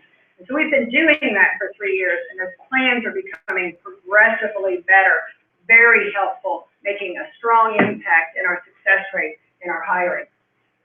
We also, one of the things we've been doing is submitting and implementing salary increase plans and retention pay programs for some of our critical skill areas. And those have been very successful for us. Also, instead of just looking at succession planning at the highest levels, we've taken that into some of the lower levels of management and also identified in each of the areas where we have critical, sometimes a one-person skill, and understanding, having that person help us and understand how they attained the skill needed to perform that job. We've enhanced our leadership development workshops. We have excellent leadership development workshops. We've improved all our online website reference materials, especially in my organization. A lot of information that's HR related, especially in our millennial generation that's joining us, very geared to looking at online resources, and we've really ramped that up. We've also signed MOUs with colleges and tech schools, and we've continued our education outreach within the community. And we've got a team that recently made a trip to Oak Ridge to look at their knowledge transfer methodology that they're using. So we've increased our hiring and recruiting efforts, and we've done some targeted recruiting. Fire protection engineering, that's a very big challenge for us to get fire protection engineers here. You can see we've identified specific schools, and we've had great luck at going to those schools. We've had targeted recruiting days within those programs, and we've also been able to bring interns from those programs here. And when they've had a successful internship, we've done some on-the-spot hires at our end-of-year intern program. It's been exciting. Occupational safety and health, we went back to Murray State and IUT, and engineering, focused primarily, as you can see, in the Southeast. I'm a firm believer that when you watch at people's behavior, they do tend to stay in the regional area where they're from. When we did lose a number of folks in FY13 and FY14, a lot of it was recent hires who decided to move back closer to home. So trying to target our recruiting into those areas as best we can is something we're paying attention to. We also conduct targeted recruiting to the minority serving institutions to include Claflin, Florida A&M, Howard, Jackson State, North Carolina A&T, Orangeburg County Tech, South Carolina State, Katy, and Boarding. We have targeted recruiting to veterans that we're performing, and we're working to do more of that. And additional recruiting in very local areas and universities. Other things you've heard, we've established a nuclear operations program at Irving Tech. We've got 18 students, they have opened it up to additional students, and they have a waiting list. Definitely planning to start another class in August, and I believe we may be helping to support another class offering in May. We're doing a lot of outreach to that program. It's one thing for them to be successful at passing that and to achieve the appropriate WorkKeys test scores that we need as minimum, but we also have employees that are going to teach them how to put together a resume and also how to interview successfully, because it's important to be able to sell yourself in the interview. One of the things we've taken a look at, my belief is I only have so many levers to turn. So we took a hard look at our benefits program, and it had previously been set up so that our new hires did not receive an immediate matching, the company match on their savings and investment plan. So we changed that, and that's been very positive. It impacted the number of our new hires last year. We're looking at time and grade requirements. A lot of the way you do things is what it used to be, and we need to make adjustments to decide if that's still relevant. Do we still need that amount of time and grade for certain jobs before people can transfer? And we are encouraging of this use, and I'm really educating the Department of Energy to understand how this predictive attrition analysis works, because the insertion time required. These operators we're hiring today, one of the beauties of this, that we'll have in this program, not necessarily with these folks, but we're excited about the program at the top, because those folks that come out of that will not require fundamental training. So they'll come to us and need the specific training and some facility-specific training, so we can shorten that time frame for them and allow them to get the on-the-job using their tools more immediately. And we've made some other revisions in our training and qualification program. We see new hires tell us all the time, I'm going to get to work. And so get them out of the training classes, of course, with safety in mind and making sure they know how to do their job effectively. But let's really take a hard look at what we require. And then the key thing is to have mentors for folks. We have a lot more hands-on engagement with all the employees, but particularly in our workforce, our hands-on workers, our operators, our mechanics, we're having group meetings with them. We have the classes of hires come back on a periodic basis and meet with them, talk to them about what's their experience been, and having an engaged workforce really makes a difference in retaining that workforce. Do you have any questions? Yeah, I think we can ask questions now before Dolores presents. You want to go first? Harold Simon Camp. In light of the divorce and the projected retirement, how is your succession plan structured? What do you mean structured? What we've got is, I'll tell you what I'll answer as I know. So in all of our organizations, we have all our management positions identified in it down to the level 4, in addition to identifying where our critical skills are. And we've then names of individuals who are ready now and individuals who need mentoring or other types of experiences to be ready to go into those positions. And then we assign each of those individuals a mentor so that we can continue to work with them to have them ready to take those positions. And so at what level do you take that to? We take that from our top management all the way down to the level 4 manager, and in some cases 5 manager, but we also have it for some of our professional positions that are key critical skill positions.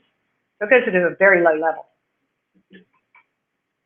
Yeah, it didn't used to go lower, and now we're doing that because that's a big difference. Because one of the other things is it's important to plan to have individuals who are ready to go to those lower level positions, because we've got, with the numbers of people we're hiring new to the site, it's important to plan to get those people to that next level, because the attrition's happening all over. There's no forecasting where it's going to occur. So we've really taken it to the lowest level. How often is that reviewed? Quarterly. Mm-hmm. Hey, Carol, this is Bob Dorr, CAB. I made some notes from your presentation on slide 4. You talked about 47 retirees per year. That was last month. Oh, last month, excuse me. And has been running at a high rate It's starting to for a pick up. number of Mhm. periods of time. Mhm. Just, my question is, I made a note here about mandatory retirement. Mhm. We Is do there not a have that. mandatory No. retirement? There is not a No. mandatory retirement. No, there's not. And yet people are retiring at what's considered a high rate. Is that Look, because it's they because max out in pension or No. something, or is it? Mm-mm. I believe it's a lot of reasons. One, a lot of people that work with me closely indicate that they didn't want to retire because we went for so many years and didn't hire. And people feel a strong affinity for the jobs that they do, and they don't want to leave people in the lurch, you know, whether it be their coworkers or the person they work for. And so now that it's a very different feeling at the site with a number of folks, there's so many new faces. It has that feeling. When I got hired, you know, full service in '89, it has that feeling, that freshness, that excitement is happening. And I think that's part of it. People are like, well, I think I can go. And the other is, well, they're not going to offer a package. The other thing we're doing, I'm on our benefit committees, and we take our fiduciary responsibility very seriously, and we've increased the number of retirement planning courses that we offer to employees. We have a lot of lunch and learn programs. We have the Social Security office come in. And so we're doing a lot of things to help educate people to feel a little more secure that I can retire. So I think it's just a number of things have come together to create that feeling. It's just a different feeling. I can tell you, having worked out there all that time, when all we were doing every year is offering a self-select program, or we were laying people off involuntarily, it had a different feel, and there weren't new faces. And then, quite honestly, it's an interesting concept because nobody spent a lot of time wondering then, where are we going to get new people? It was more like, you know, will enough people take this package, you know, that we don't have to lay people off. This is a positive. This is a huge positive. And the difference in the feeling in the workforce is what we need to have. We've got so many, it's a great thing for the communities because, you know, I'm wanting to do additional education outreach to the high schools to help them understand what this program is. We have it, you know, they can test, and we're sponsoring it. It costs these students about $300 to successfully complete that program right now, because we're offering, you know, opportunities to help them with that. So I think a lot of it is that's what's caused it. So again, it's a measured number.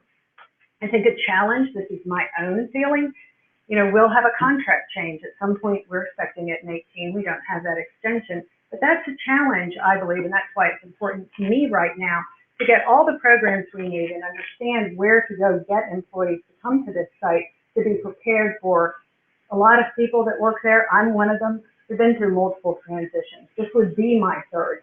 Many people are going to say, I don't know that I want to do that again. And so we as a site need to look at that and be realistic in planning to fill those jobs. That's what I believe. I just have one more question. Sure. Yeah, it sounds like the transition, I guess my questions are focusing around employees of long-standing or close to retiring or can retire, and you're helping those people make that decision, which is a very important decision for people that age. It is. I was thinking, like, also, you know, the brain drain, The knowledge transfer. Can people who are of retirement age, is it possible to work part-time or in a consulting type situation where they can, you know, keep themselves going? It could maybe even retire, but also come back and work and be productive and so forth. So there's a double-edged sword there. So right now, people can go to part-time work, but that's a challenge because it doesn't really impact the benefits. So the costs we still have a lot of costs within the employer. One of the things I'll tell you that's been a problem because of not hiring for so many years, we allowed a lot of people would retire and come back and work as a subcontractor for a period of time. And that was the way people got work done. And, you know, that's a negative when you're, you know, we've got to be not schizophrenic about what we're trying to do, because when you're hiring new college grads who have friends who are still looking for jobs and they see somebody retire, but then they still see them over here, it's like, what is this? It's managing that. One of my next items on my plate is figuring out, particularly in areas like in the lab and other areas where you tritium, where you have people that have knowledge and information that you don't want to lose that. Can we set something up? Because from an ERISA standpoint, having people retire and come back to work, that doesn't qualify as a bona fide retirement. So I have to manage that also. Gil Allen, thank you very much. I Sure. appreciate the information. I'm scared. Why? 'Cause I'm not. I look at 45, 60 is 65% of the workforce. That's right. And 2018, you said that people are like, I don't. No, I worry about that. I'm not saying that'll happen, but I worry. And I'm also worried about, so 2018 comes around Okay. and then if people's 401ks, not their pensions, but their actual investments continue to go up as it's gone for the last 6 years. Right. It may just, what happens if the predictive attrition analysis is wrong and you have a lot of people all at once? And then as a CAB, I'm worried about all the critical missions. So what's important to us is that we need the budget. I mean, if I had more budget, I could hire more people. That is very easy for me to do. I mean, that's a part of our brain we hadn't exercised in an organization in a number of years. But I've proven by the numbers that I have in the wing, that's what restricts me from hiring more. It'd be great if I could hire people 2 months in advance of another person leaving. Why do people stay? It's amazing. We have 2 organizations, Lead Finance, one's for our early career professionals, the other's for our mid-career professionals. They love the work they're doing out there. They turn down jobs at far more beautiful sites that have more beautiful infrastructure than we do because the work we have available to do is something they can't find anywhere else. So I believe, and we're working with our management team, we're increasing our engagement with the workforce. We're going to retain these employees. I believe that passionately. We are going to continue to lose those. But we have programs set up where we're going to be able to continue to hire to replace those folks, just as we did when DuPont left and Westinghouse came, because I was one of those people. And we had a number of people that left then. And you were in a similar position then? Mm-hmm. Okay, because that's one of the things, I deal with people and they're like, and I hear the package conversation all the time. Right. And when they offer a package, Oh, yeah. I figure you're not gonna give a package until the new contract comes out. And then when the new contract possibly may start offering packages. And I'm just worried about this number, this bar chart comes flying down. And Well, I and understand you're what gonna be you're stuck saying. having to replace I it. understand what you're saying. You know, I don't have a crystal ball. And, you know, my best crystal ball is based on the behaviors that I'm aware of in the past and present. And so, again, you know, we're continuing to work in our benefit programs. We've been working with millennials to understand. I've got a list this long of, you know, group rates that we're going to negotiate to get and offers that people have payroll deductions. I mean, we have a number of things on our list we're working on. I hope, you know, I plan for the worst and hope for the best. I don't think it's going to be worse.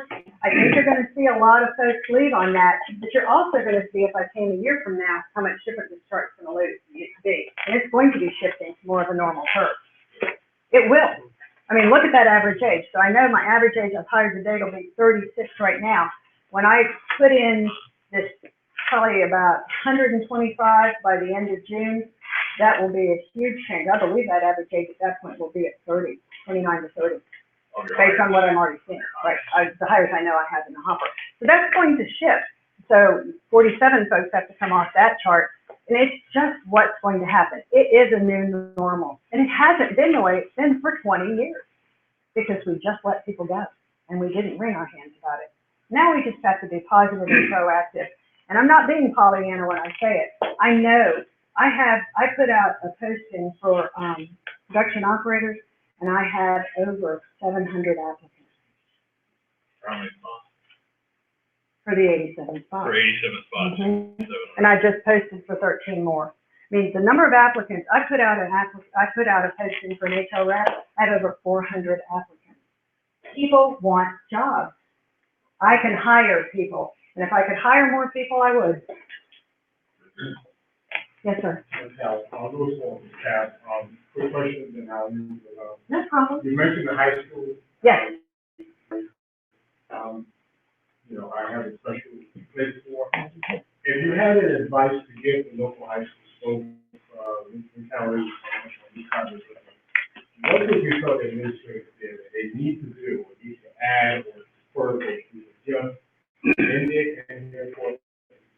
located in high schools for the tech program. Issues, as you well know, because of the large, I think we're up to $1.3 trillion in student debt right now. A lot of high schools That's right. Parents can't afford it. That's right. Because my older brother is now, Exactly. What would you tell the high school board of education, not being critical, but being realistic, I think- what you would need out here? I think realistically, I think too often the high schools are focusing on the kids that are going for the college education and not focusing on those that want, that are actually saying, I'm not going to school and have that plan. We did have an overabundance of people that wanted to participate in this first class, but we could have more.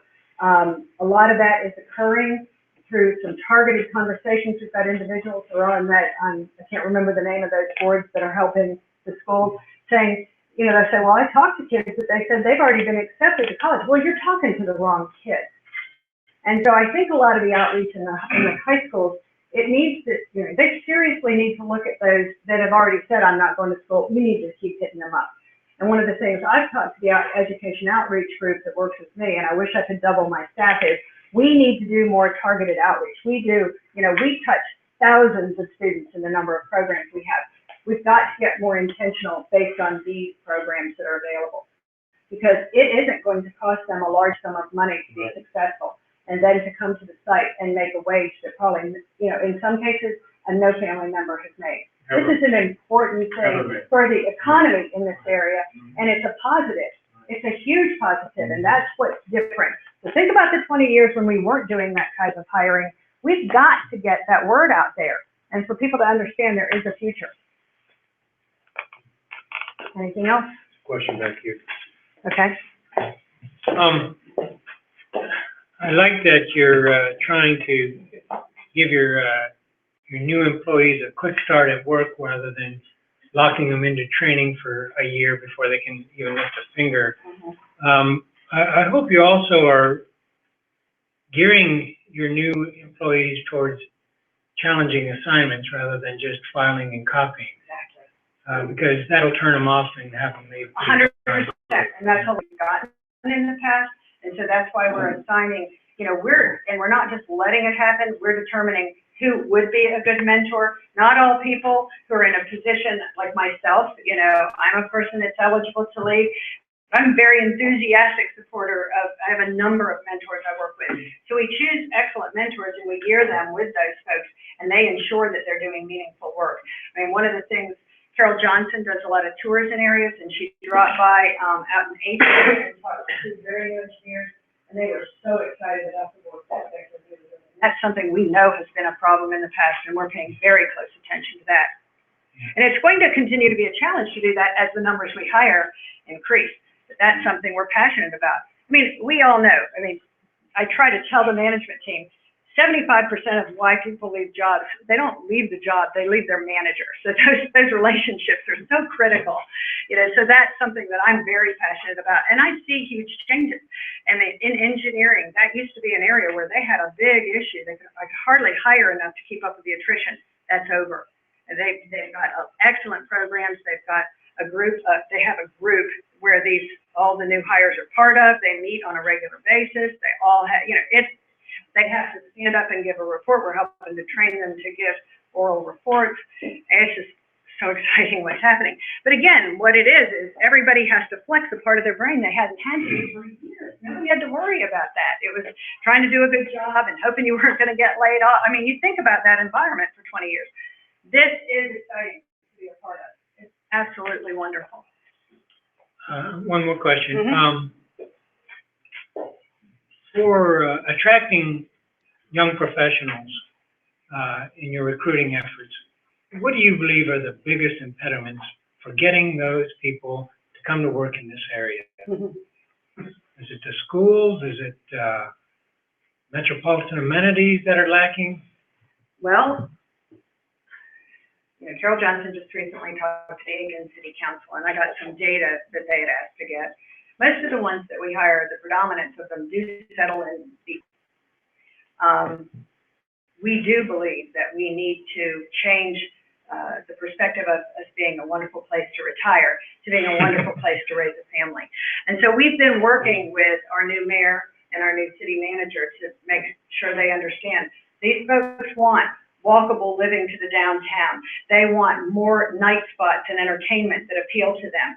And so, you see, a person, he's 24 now. He came to work with me when he's 22, and he moved here because he wanted to golf, moved to Aiken, and now he lives very far out in Evans area. So it didn't offer him the lifestyle he wanted. So I do think that's a bit of an impediment. I mean, how many years has Aiken been voted a great place to retire? So I think that's something that the city needs to see itself differently and help us to draw people to. One last question. You mentioned early on in your presentation that ever since you took this position, you'd had a goal of getting with the age of the workforce. The average age. The average age down below 50? Yes. I hope that doesn't mean you're discriminating against your senior employees that are applying for new jobs. Oh, no. No. That's why my average age of my new hires is 36 and not 22. Not at all. Because one of the challenges. Between 50 and 60? Hmm? Did you see what the age is between 50 and 60? She's doing a good job on that, man. Well, and I mean this. One of the biggest challenges, it's not as much hiring the out of school, right out of school type. It's, if you look at how long we didn't hire, what's fascinating is the mid-career, that's where we need to grow. So that is a challenge when you think about how many years we did have pay freezes and we had issues there. That's a difficult, we're very much focused on. Mm-hmm. Anything else? Well, I appreciate the opportunity, and I'm happy to come back and give you an update anytime. Thank you. Carol, thank you very much.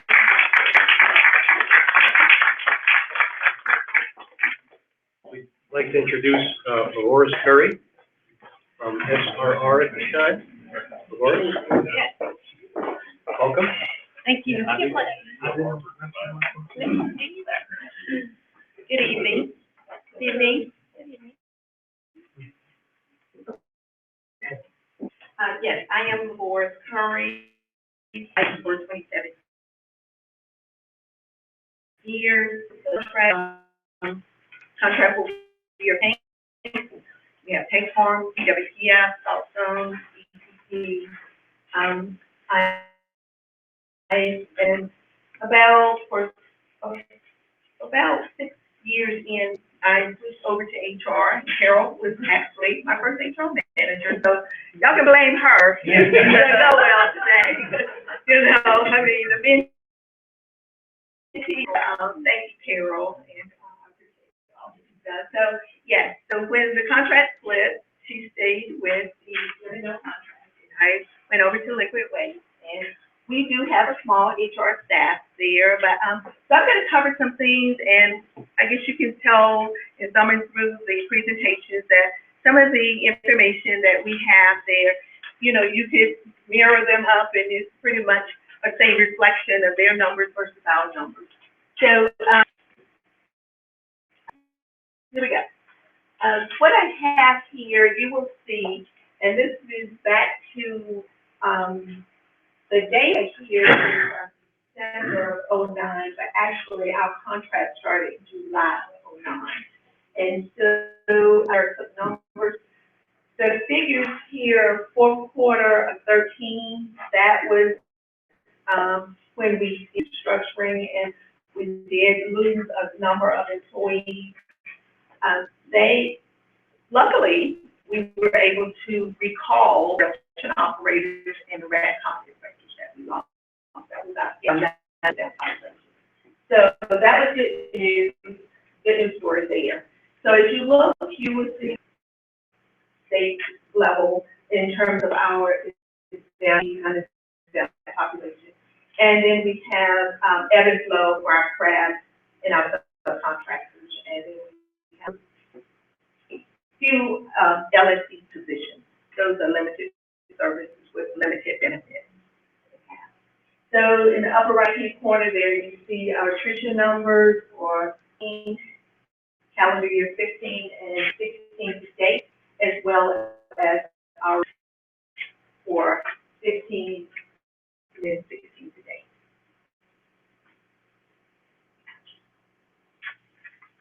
Okay, and again, did I do that?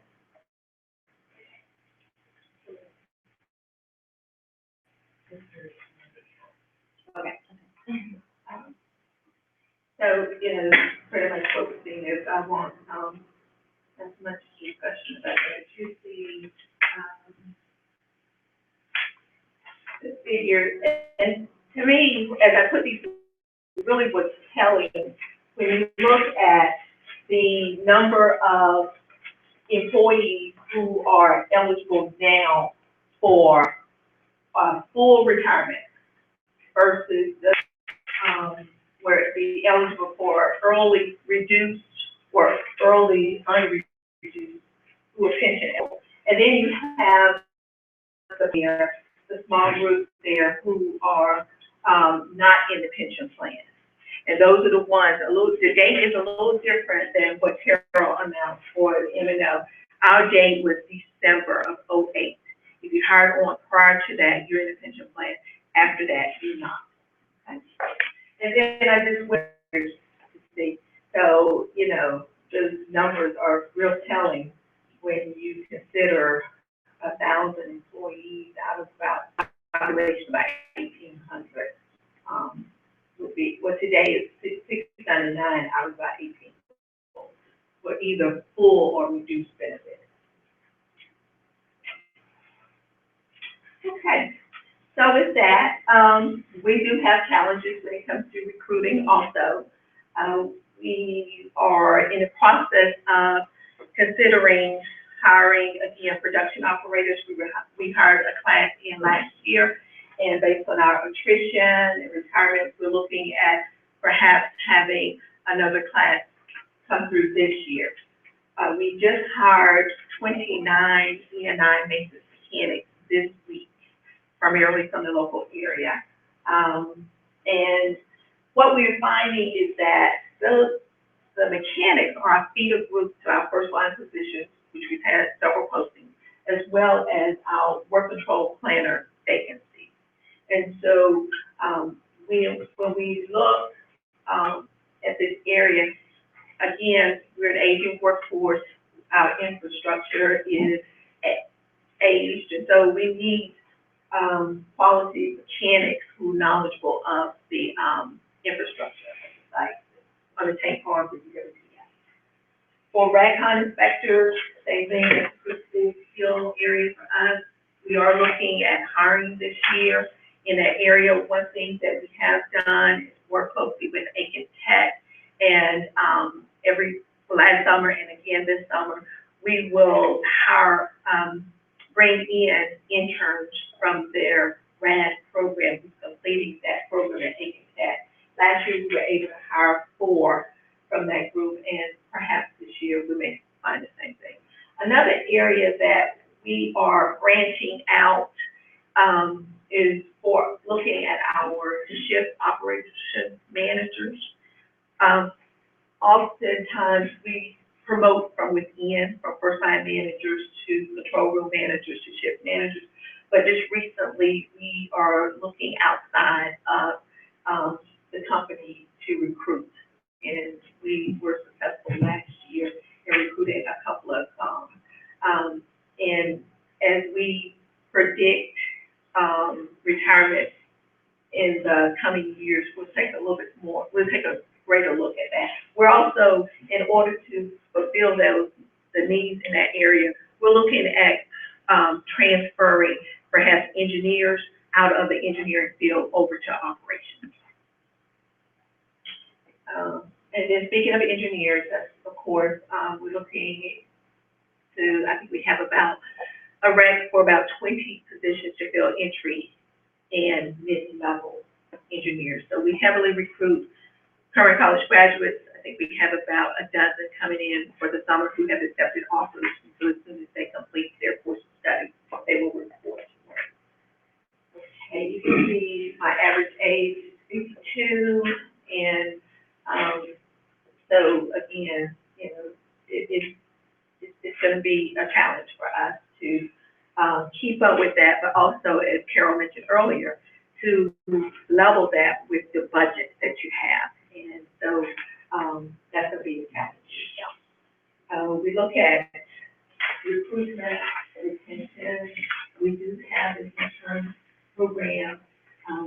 We're gonna have about 28 interns, so, we do rely on that. We do consider and encourage our employees to recommend or to suggest or to inform, students who they may be aware of, including their children or family members, because we find that oftentimes if your family member, your, a generational thing, you may be more inclined to stay, with the company. Okay, and the knowledge retention and transfer, we're doing some of that, and if I skip over to the next slide.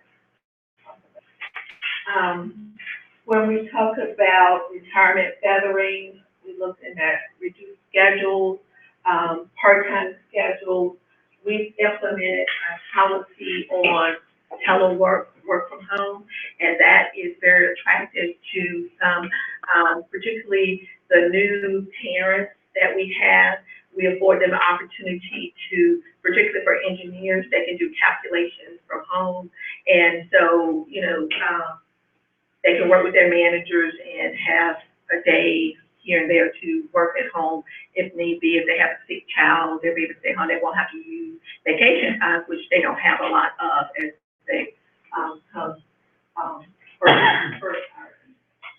So with that, that's pretty much the presentation. Any questions from anyone? Yes. Can you tell me,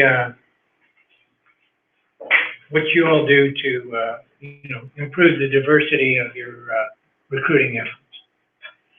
Yes. What we do is we attend, for engineers, we make an effort to attend HBCUs. And this past year, we went to Tennessee State, we went to North Carolina A&T, and Tuskegee. And so, yes, we look at minorities, females, and we make a good faith effort as we recruit on the front end to encourage applicants to apply. And, okay, so you're going to HBCUs.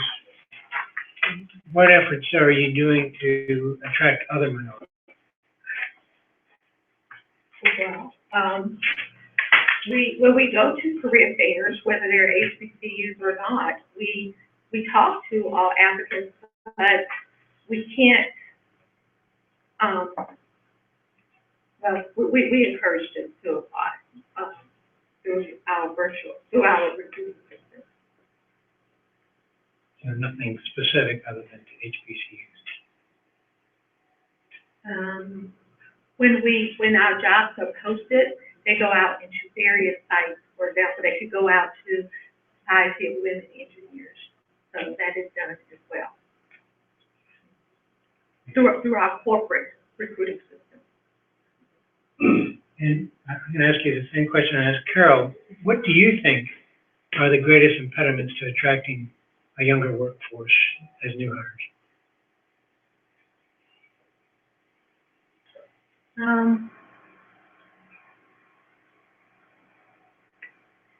Well, I would say, even though we have a very good success rate in terms of the offers that we, in the acceptance rate, I would say maybe it's the location. So we talk up and we speak to the fact that you can work a 14 schedule. So you work 4 days, be off 3 days. And we also, one thing I may say, the location where we are with us being on site, the fact that you probably have to drive 35, 40, 45 minutes to work, and then you have to go through the security to get to the barricade on site. So they see that because we bring all applicants to the site, and so that they'll know exactly what they're in for when we extend an offer and if they choose to accept. So it may not be the most glamorous place to work, and so that may be part of what, in attracting them to the site. The remoteness does turn them off. I can't say that 100%, but I would guess that it has something to do with it. And that's what we're hearing. And so therefore, we try to give them some flexibility in terms of being able to work from home. Yes, sir. Horace, and maybe for Carol too, I kind of following up on David's question. I was thinking about, there's so much focus, maybe because it's election year and so forth, about immigration and all this. And foreign citizens who have a valid visa, they have, they have a right to be in the United States, but they're not American citizens. Can they be recruited for these contractor positions working for the government? Yes, and they're U.S. citizens. They cannot. They have to be U.S. citizens. Yes, they do. Okay, even if they have a valid visa, as a foreign citizen, they have to be, okay. And that's part of our application process where they apply online. Yes. I have a question, maybe for Michael, I don't know. If Gil's doomsday happens and everyone retires at once, is the pension plan ready for it? Sure. Treasury's raring to go. Print more money. No, I mean, it's That's where the pension comes from. I'd have to get someone here who actually. Yeah, because we talked about, we're looking at spending ramping up on it to up to 20% in 2021, 2022. I'm George Allen McCulloch. I'm a retiree from the site. I know most of you guys. I'm gonna talk to them. Yeah, they meet all the, I'm on the board of directors of the Retiree Association too. All the original law type stuff, they're out there to be watching like the whole. Yeah, I understand that. It's because, as we've talked about in the past in this committee, maybe last committee meeting, we talked about the actual percentage of budget going toward retiree benefits. 100% needed. Yeah, it's 100% needed. There's no question about that. But it's going to become, over 20% soon. And we have some critical missions. And if that thing is, going back to my doomsday thing, if it gets flooded, what happens? And that's kind of my question. Why don't we, unless Rich, you know the answer. Oh, I remember when John Lopez was here talking about it, and he was talking about pensions. We are anticipating a major ramp up of the pension, and if you're assuming that the funding level is the same for the site, that means there's less production going on. Of course, you have to do that. So we're all aware of that in the budgeting side too, and we're working with the same statistics that we're working here to try to overcome that, and also influence headquarters that we have this major bubble coming down the pipe. So we're aware of it. You have a legitimate concern that we're going to be hitting this in the near future, but we are trying to address it on the financial budgeting side as well.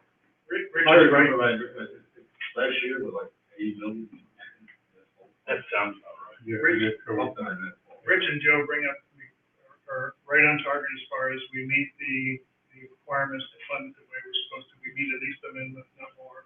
And we do have projections for what the retirees are. The reason I hesitate was you asked a little different question. You said till doomsday occurs, which was 65% of the workforce was 55 or over. Yeah, retires in 10 years. Yeah. I don't know whether that's been looked at. Why don't we put a question in that said, rather than saying what happens, let's say, is that a scenario has that scenario been looked at, and then go from there? Because if it hasn't been, I don't know if it's something that. And maybe it's flat out crazy, which is probable, but. I think it's probably beyond, in engineering, we call that beyond design basis. I don't see 65% of the workforce in the next 10 years because there's a lot more than just the age that drives that. But we'll forward it over to the folks that have it, see, well, what can we tell you about how some of these, I know they do extreme case planning, I just don't know how extreme. Thanks. Right? Going at it from a dollar perspective, not like the actual knowledge transfer.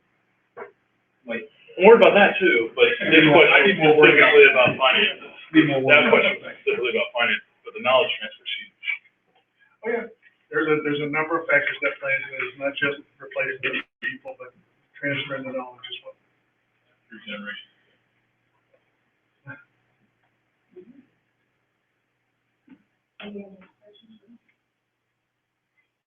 Morris, thank you. Thank you.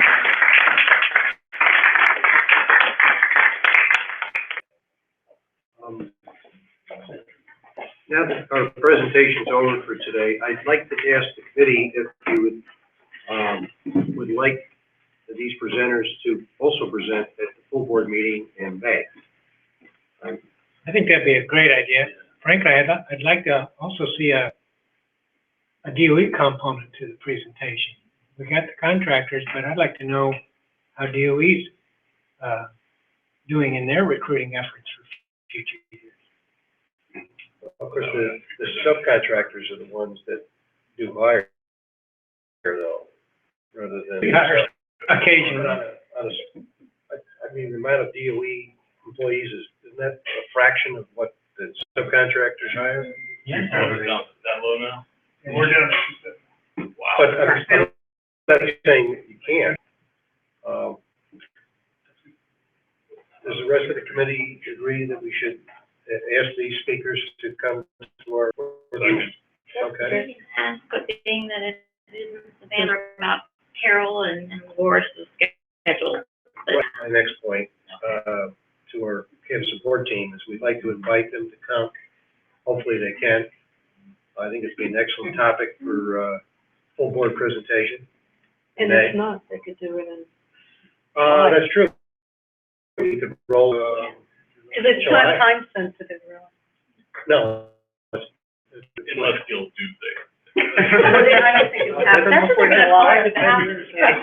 Yeah, I think that's a great suggestion that Mary just brought up, that if we'd like to invite them, and if it doesn't work out with their schedules for May, coming to Savannah, we'd like to invite them to come in, July or sometime this. Okay, everyone's in agreement to that. So at this time, discussion. Okay, now we do not have any new recommendations, any position papers, any documents that we need to discuss. Does this committee have anything that you'd like to bring up? Does anybody have any issues that they'd like to bring up? No? Okay. We should ask for public comment. Anybody? Okay. Joe? Joe Rosalo, member of the public now. I know most of what I said, but just a little bit of background. I'm a retiree of the city, worked for commercial decline for about 20-some years before I came to the site in '81. And I worked at the site until I retired in '84. I've always been in engineering technical management, usually starting up new things. On the site, I worked at F-Candy, H-Candy, HD line, FD line, the lab, and I basically worked with the team that started up DWPN. I just want to make a few comments on what I think can help these guys. They got a tough job. I think you're all aware that there's 4 nuclear reactors, 2 by SE&G, 2 by Georgia Power. They're all within, 60 miles of the site. Duke Power and SE&G are talking about building 2 more. They'll probably have to get 20 years. Those facilities are looking for the same kind of people that they're looking. The budget cycles go up and down. You're well aware of that. The site has hired big, it's laid off big, right? People are aware of that. One thing I'd like to ask you guys to think about that could help it. When the CAB makes recommendations made some recommendations recently, so I personally didn't agree with, but the guys that are on the show now. For instance, the one where we're talking about storing, spent fuel on the site. He came up and said, CAP didn't want to do that. He writes got a lot of good reasons why. I attended the different materials meeting last night. And David, you had a recommendation, you said don't take nuclear food. You had a lot of good reasons. I would question to say why you came up with that recommendation. Not every one you have on there, I think, is very valid.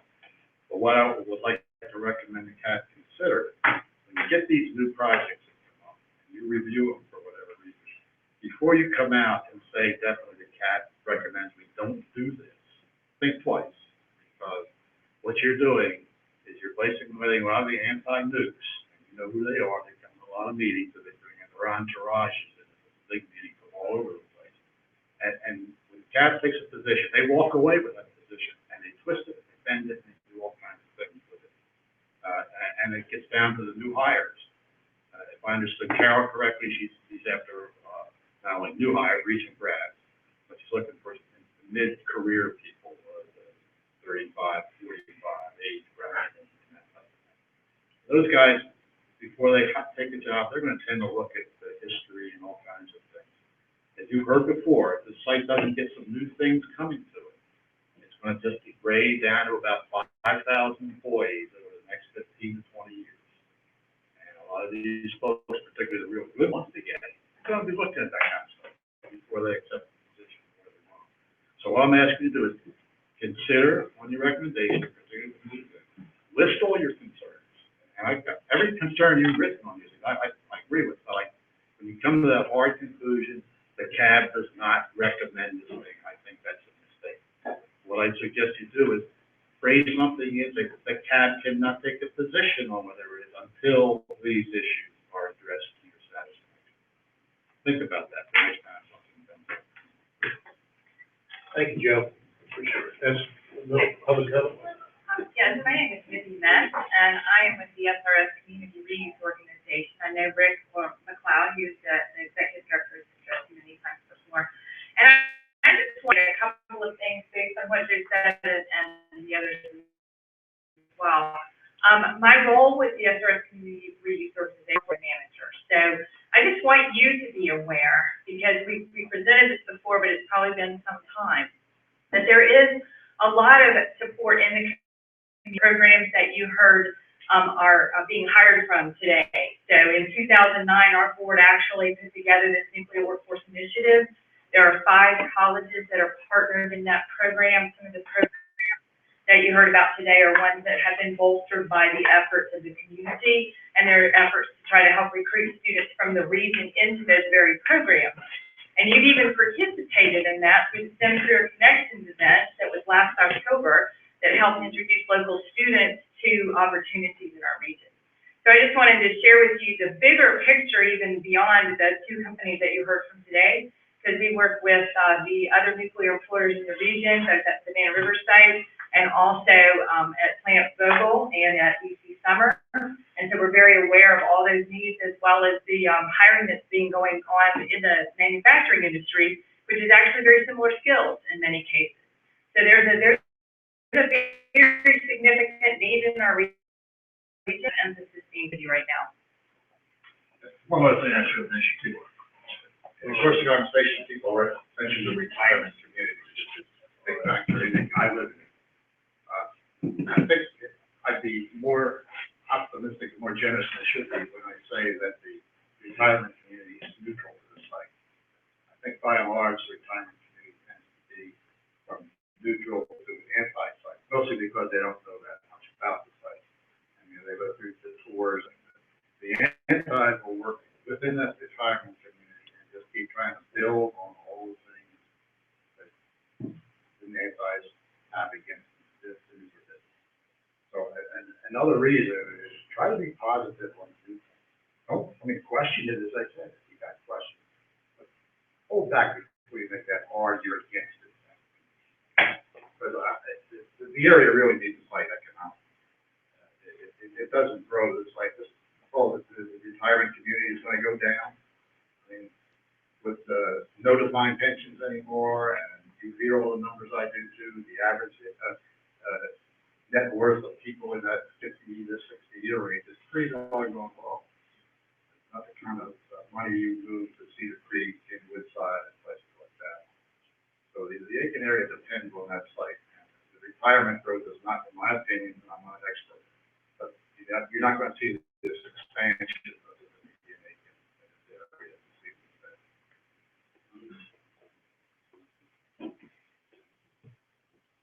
Any other public comment?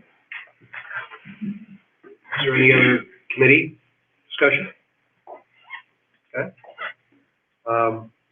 This time, I'm going to adjourn this meeting. I want to thank everyone for being here, and thank you very much.